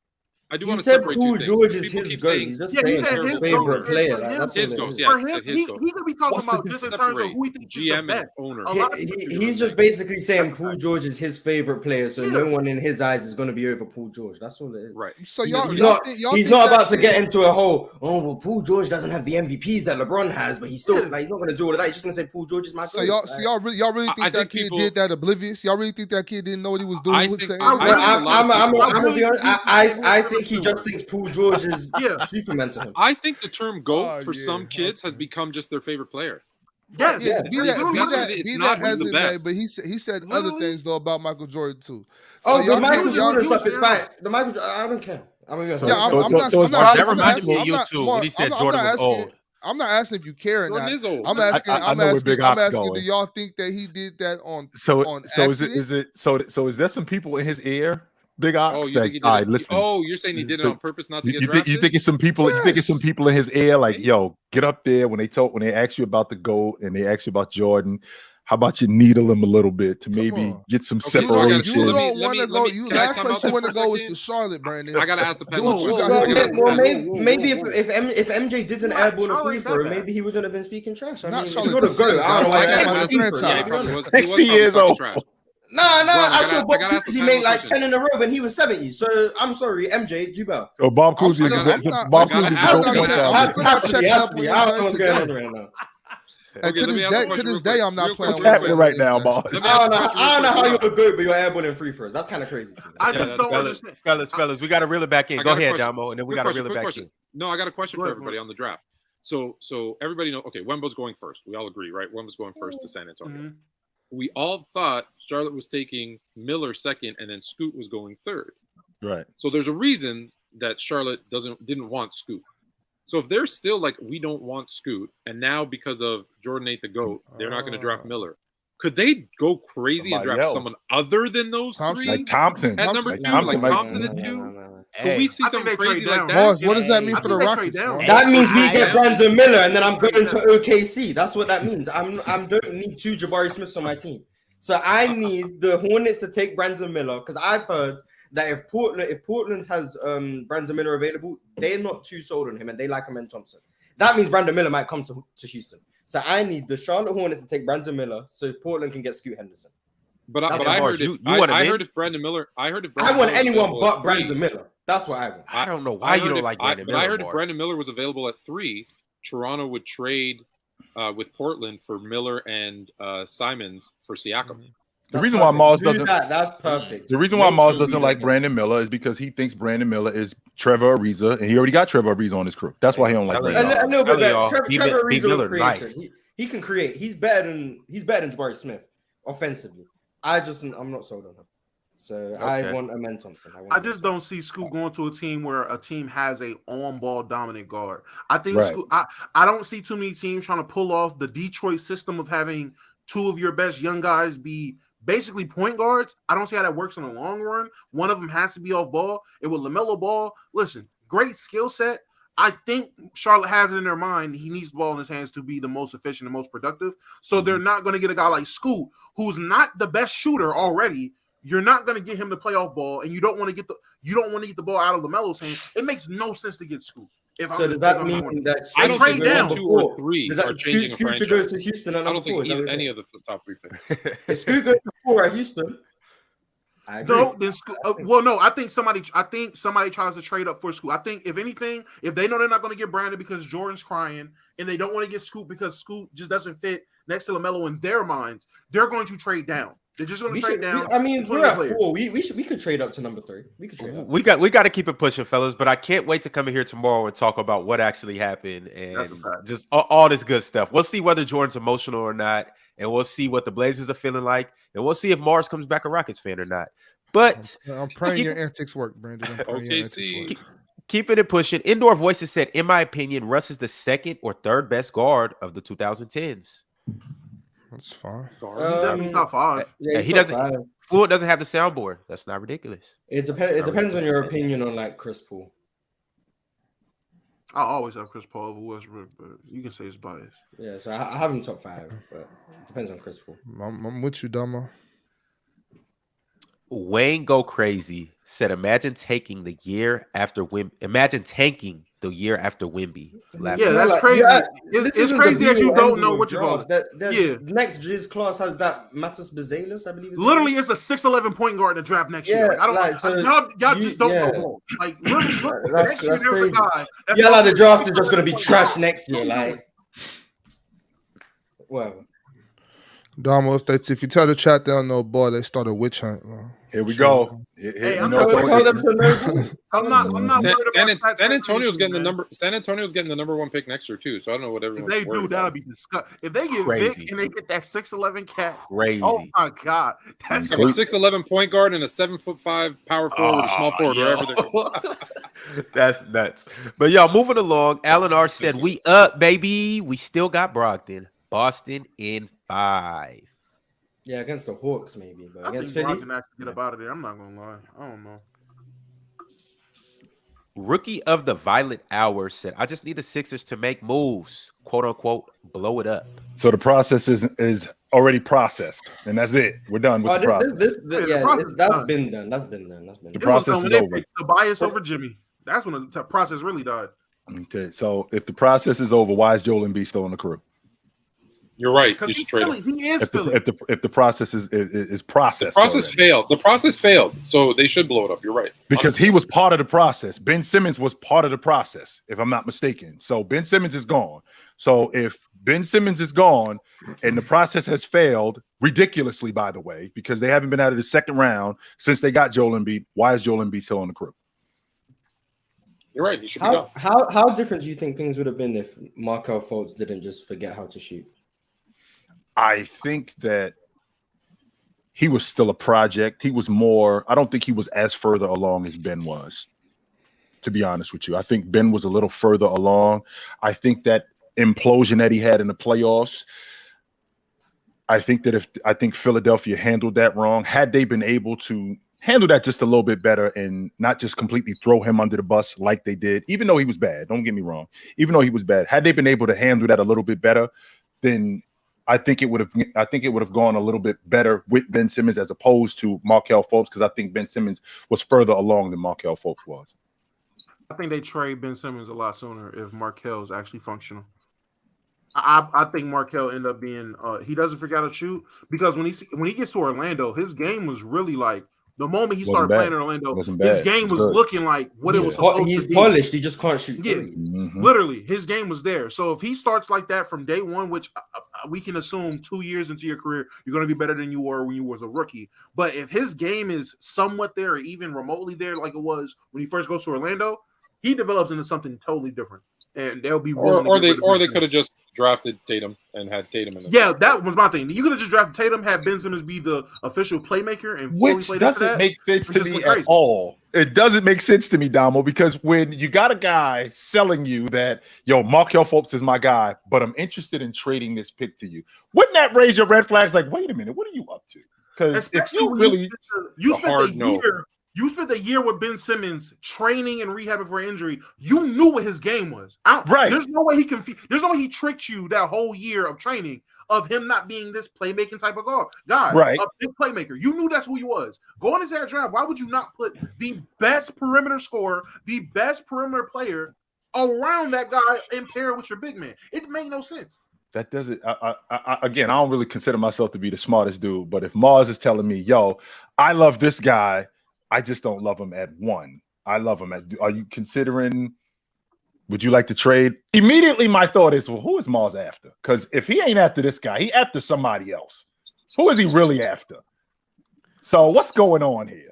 Yeah, and that's basically that's basically what was going on there. I still don't get that. I still haven't gotten a satisfactory answer on that. So anyway. Yeah, you would definitely have your suspicions up, especially with a sleazeball like Mars. But moving along, particularly with a scumbag like Mars, in fact, especially with a scumbag like Mars. Stephen Hines said, "What moves do the Milwaukee Bucks need to make in order to return to the finals and win? Does Khris Middleton resign, and what does his contract look like?" Huge fan of the show. Well, that $40 million that he opted out of, he's looking for security more than anything. He's going into year 12, so. After that, if he ends up opting into that $40 million, that's probably his payday for the rest of his career. Now, coming into this season, he's looking for like a 3-4 year deal at like a 3-year deal for like 110, maybe I'm going to say like around 110, possibly something like that, because it makes no sense for a team to extend him past 4 years, considering his injury history, and he's been going this way. So he's looking for security, very much like Fred VanVleet is. I think the future of the Bucks is entirely on Adrian Griffin. I don't know anything about him as a coach. I don't know his philosophy. I don't know if he's good or bad. I just think coaching is what's going to determine how well this Milwaukee Bucks team does. And if Adrian Griffin is a good coach who uses Giannis correctly, and yes, they do need another shot creator, so probably bringing back Khris Middleton. I'm definitely not paying 3 years, $100+ million for him. 3 years, 90 is the max I would go. But you need another shot creator, so you probably bring back Middleton, and then it's entirely dependent on the coaching down there, in my opinion. And that will determine whether or not they'll go back to the championship. Do you guys hate Levine in Milwaukee? I love it. I think if they bring everybody back, everybody healthy, bring in Levine, ship off Middleton, like sign and trade maybe. I like Adrian Griffin, like I said, as I've seen him as an assistant coach and the things that he did when he kind of helped the Raptors coach when Nick Nurse missed a couple games. Everything points to him being a good, adjustable, defensive-minded coach who will make adjustments as long as he stays true to that, who he is. I really like you bring in Levine, who can get his own shot, who can play some defense, healthier than Khris Middleton, and then because really what stopped him last year was health and some coaching. So if you're healthy and you got a better coach, which I think he is, I think they're good. Like I don't think they need to this is a tweak. It's not a change.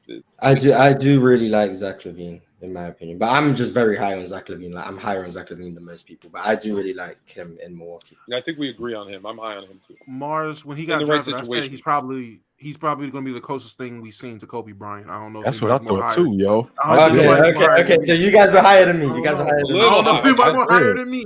Mars, to be honest with you, I did. He kind of gave me Kobe Bryant vibes. He did. I thought that he could be that good. I did, with the athlete that he was, the scorer that he was, he did give me those kind of vibes. Y'all serious? Yeah. I literally no cap. Listen, it's no cap. I went on a visit to UCLA. I visited that school back when I was playing ball. When I was in SAC, we went there. I asked them on campus. I was like, "Yo, who's the best hooper?" They said Kyle Anderson. We went and watched them all play. I was like, "Yeah, no, I don't know who that kid is. Right? Who is that? Zach." I'm like, "Yeah, Zach."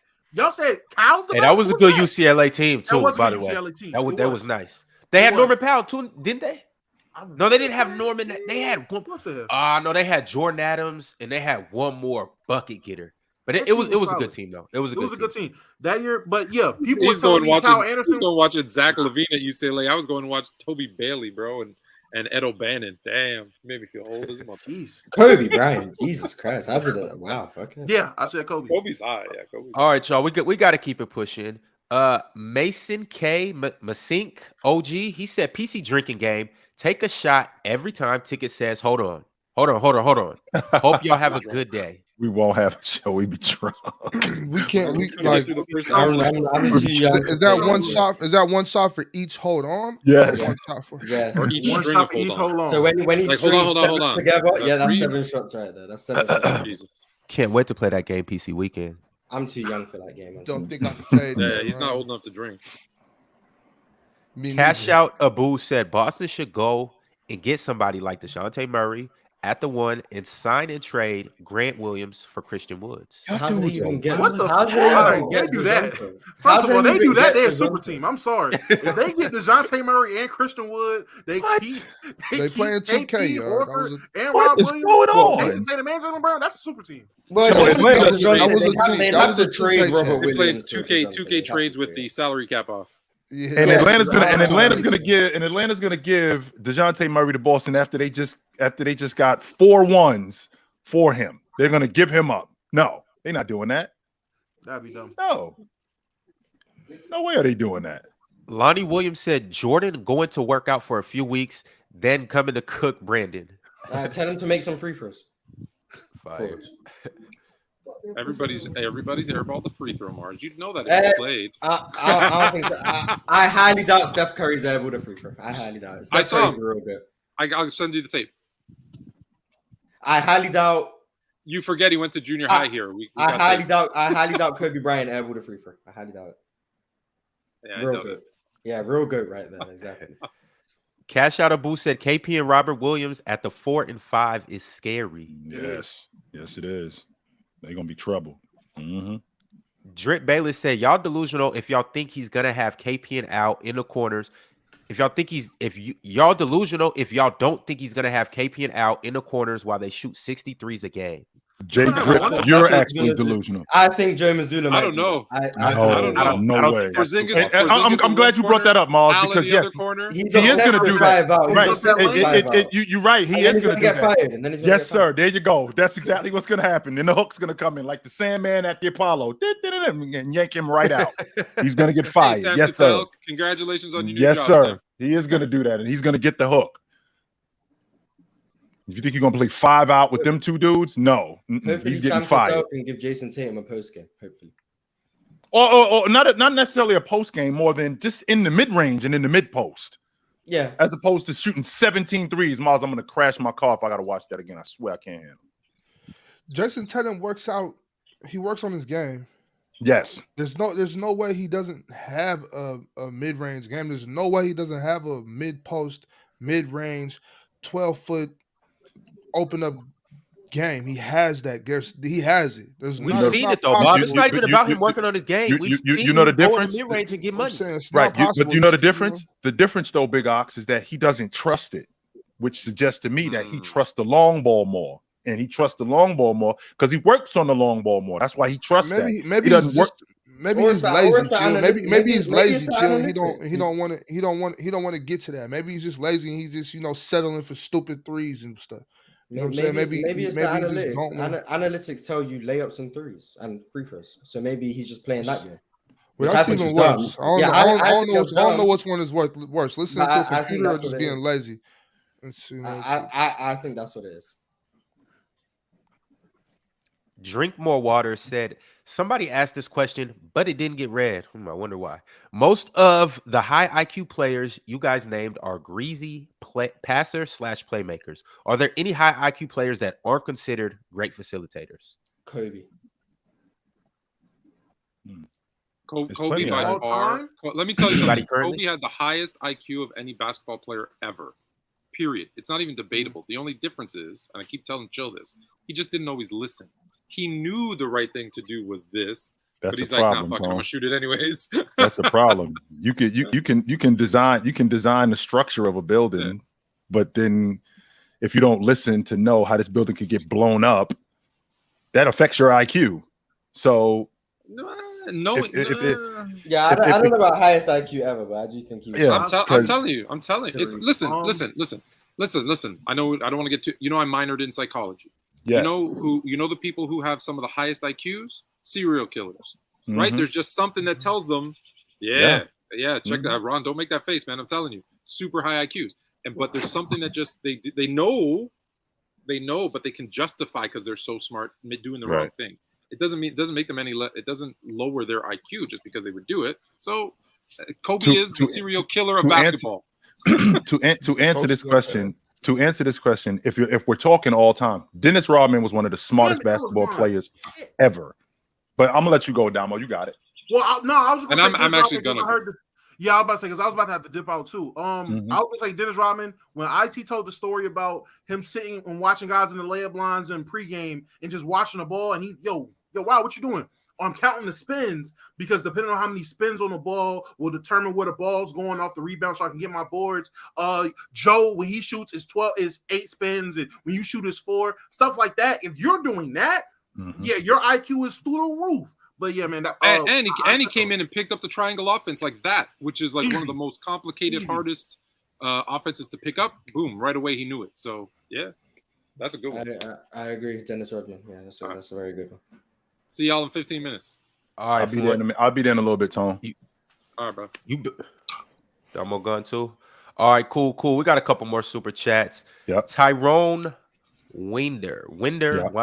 However, appreciate you for donating. He said Robert Williams signed a contract extension last offseason and is signed through 2026. Right. That was what Mars brought up. I had forgotten all about that. And they got him for a little bit of money too. They got him in a very team-friendly deal. Yeah, they got him for a little bit of money. That's a fact. Khalil 2025 said, is Boston technically a super team now? Tatum's top 10, Brown's top 20, and Porzingis is arguably a top 5 power forward. Let's just say for the sake of argument that they are. 20, but whatever. Let's just say for the sake of argument they are. So still doesn't make a super team. So, and the reason why I'm saying so is because where'd they get Jalen Brown at? In the draft? Where'd they get Jason Tatum? In the draft. So this whole super team theory, it came about because guys, LeBron James, guys like that, Kevin Durant, jumped on teams that were already that, and they became quote unquote super teams. So the logic here is, are they now a super team? Well, not in the conventional sense, they're not. No, because this team was built through the draft. I just don't think they're a super team. Taquay White said, banking your entire future on Jalen Brown becoming this superstar level player and improving flaws that he still has from his first year is crazy. Well, he had a career year this year, though. I mean, like, we talking about Jalen Brown. Don't get me wrong. I was real critical of his ball handling. It's amateur. No doubt about that. It looked really amateur. But what we can't discount is he did have a career year, and he is an all-pro. So he is, I mean, there aren't many guys. I think he was 27-7 as the number 2. There's not many guys that I think he's the only dude in the league that was that. So as bad as he was in terms of his ball handling, he's still elite. Now, me and Mars differ on the fact that he's a top 20 player. I'm having a difficult time naming 20 guys better than him, but that's neither here nor there. But Jalen Brown is elite. And the fact that he's probably who he is in year 7, 26-7 is 27-7 as the number 2, still pretty damn good. Ron, you're muted. Can't hear you, Mars. Can't hear you, Mars. It's no way he touches your top 20. Well, I'd have to make a list, but I extremely highly doubt he's in my top 20. Just say he ain't in your top 20, Mars. Just there's room for possibility. It's possible, but I highly doesn't sound like it's really possible. It sounds like less than likely. It's possible. Okay, less than likely.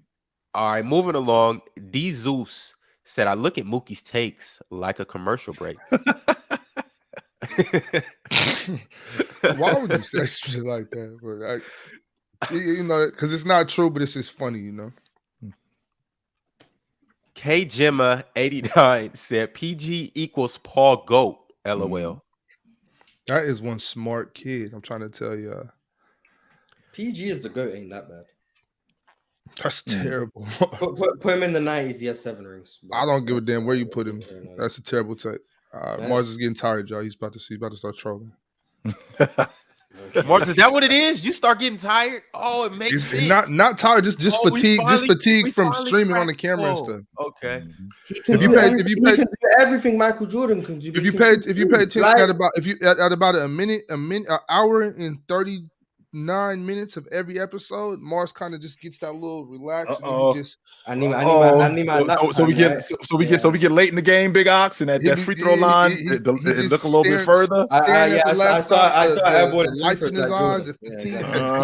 Got it. It scrambles his brain to troll. Oh, yo. Apollo C Media said DA campaign Darius Baisley for Clint Capella and Murray. No. Damn, that was a hard no. No. Drink More Water said Boston essentially traded Smart for Jones and 2 first-round picks. Then traded Jones, Gallinari, Mike Muscala, and a second-round pick. How did Boston pull this off? Is Smart that much better than Jones to command picks too? Yes. I think we overstate the value of picks. Like we keep saying picks, but like if you get the 28th pick, like instead of calling them a pick, say you've got someone who's going to have a 3-year NBA career. That's what a 28th pick usually is. Like, no disrespect. Like, sometimes they'll pan out. But you calling them picks is more idealistic than what they usually are. If you trade the 28th pick in the draft, more often than not, you're going to get someone who maybe plays 8 minutes a game and is out of the league after their rookie contract. So that's what they traded Tyus Jones and Marcus Smart. That's what it was. That's which goes back to the absolutely 100%. That's why I was asking. If it's a lottery pick, then it's a little more. Exactly. Different. Is the 28? That's why I said is the 28 pick. Is he going to be better than Tyus Jones in 3 years? And with that being said, there is 28 picks that you can hit on, a la like DeJounte Murray's, Jordan Poole's, guys like that could pan out to turn around and be good players. But more than likely, you're not. It's hit or miss. It's hit or miss. I look at that as a franchise problem. My thing is a lot of times I see franchises are trying to draft their star player no matter where they get. It's like sometimes you need to be drafted for your 8th man. Draft somebody that you know you're going to play 15, 16 minutes a game and develop him into what you're trying to be. If you keep going into the draft looking for home runs, then these 28 picks are going to be exactly what Mars is saying they are. I think that's more of a organization problem than it is the players at these spots. You keep trying to draft your starting shooting guard in the beginning of the second round. And I think that's why the Spurs have so much success too. Yeah. On top of them just being able to build talent too or develop talent. I mean, they got Keldon Johnson. I think he was a late first-round pick. I mean, I think he was a late first-round pick. But for every, for every Keldon Johnson or Jordan Poole, there's the Tony Bradleys of the world, right? There's the Jacob Evans of the world, guys that you like, who is this dude? And you guys showing me the exceptions in the chat, like you guys are sending me the exceptions. Around those guys, there's still like 4 guys who you haven't even heard of. Who's Fiondu Kabengele, who got drafted at the 27th pick in the same draft? Kabengele was nice for the state though. You guys are telling me about him, but Kabengele was drafted. But guess what? He got drafted. I forgot about Kabengele. Like these guys, like he's not in the league no more. Like the exceptions don't disprove the rule. A 28 pick. I think you're right, Mars. Like that's all I'm saying. I'm not saying you can't find value with those picks. You can, but more often than not, you're not going to. But Ron, answer your question. Answer that super chat real quick though. Marcus Smart is that much better than Tyus Jones. With all due respect to Tyus, I love Tyus, but right now. All right, y'all. Moving along. Russell Clark said, outside of the blockbuster trade, what would happen this offseason? I think point guard I think point guards, savvy guards like Paul, Lowry, Schroeder, Bruce Brown will be the difference for contenders. Yeah, Denver need to get back Bruce Brown. They need to do what they can to get him back, which I don't know if they will because they're starting to get draft picks, so maybe they can just have another rookie like Christian Brown contribute for them because they're expecting to lose Bruce Brown. But I'd be doing nearly everything in my power to bring back Bruce Brown. I don't know how much value Dennis Schroeder has, to be honest, but other than that, yeah. Which was smart for Bruce Brown because again, we talking about a dude that he was a major contributor on a championship team at $6.5 million. Well, I can double that. I'm confident that I can double that somewhere else if they're not going to pay me. So it kind of works out for both teams. But to Miles's point, I would be trying to bring him back. 100% I would be. Yeah. Exactly. They saying Lakers just moved up from 47 to 40. Like that's the news. Every time the Lakers breathe, there's some news. Hey, maybe they can get James Najee at 40. Oh man, Lakers fans are delusional. It's sad. Or maybe they're getting a money back. If he dropped to 40, he moved up to the 40 from the 47. We're making moves. Hey, because Jokic was drafted at 41, so they're just trying to get ahead of the curve and get the new Jokic. Mars, you just said what you just said. Hey.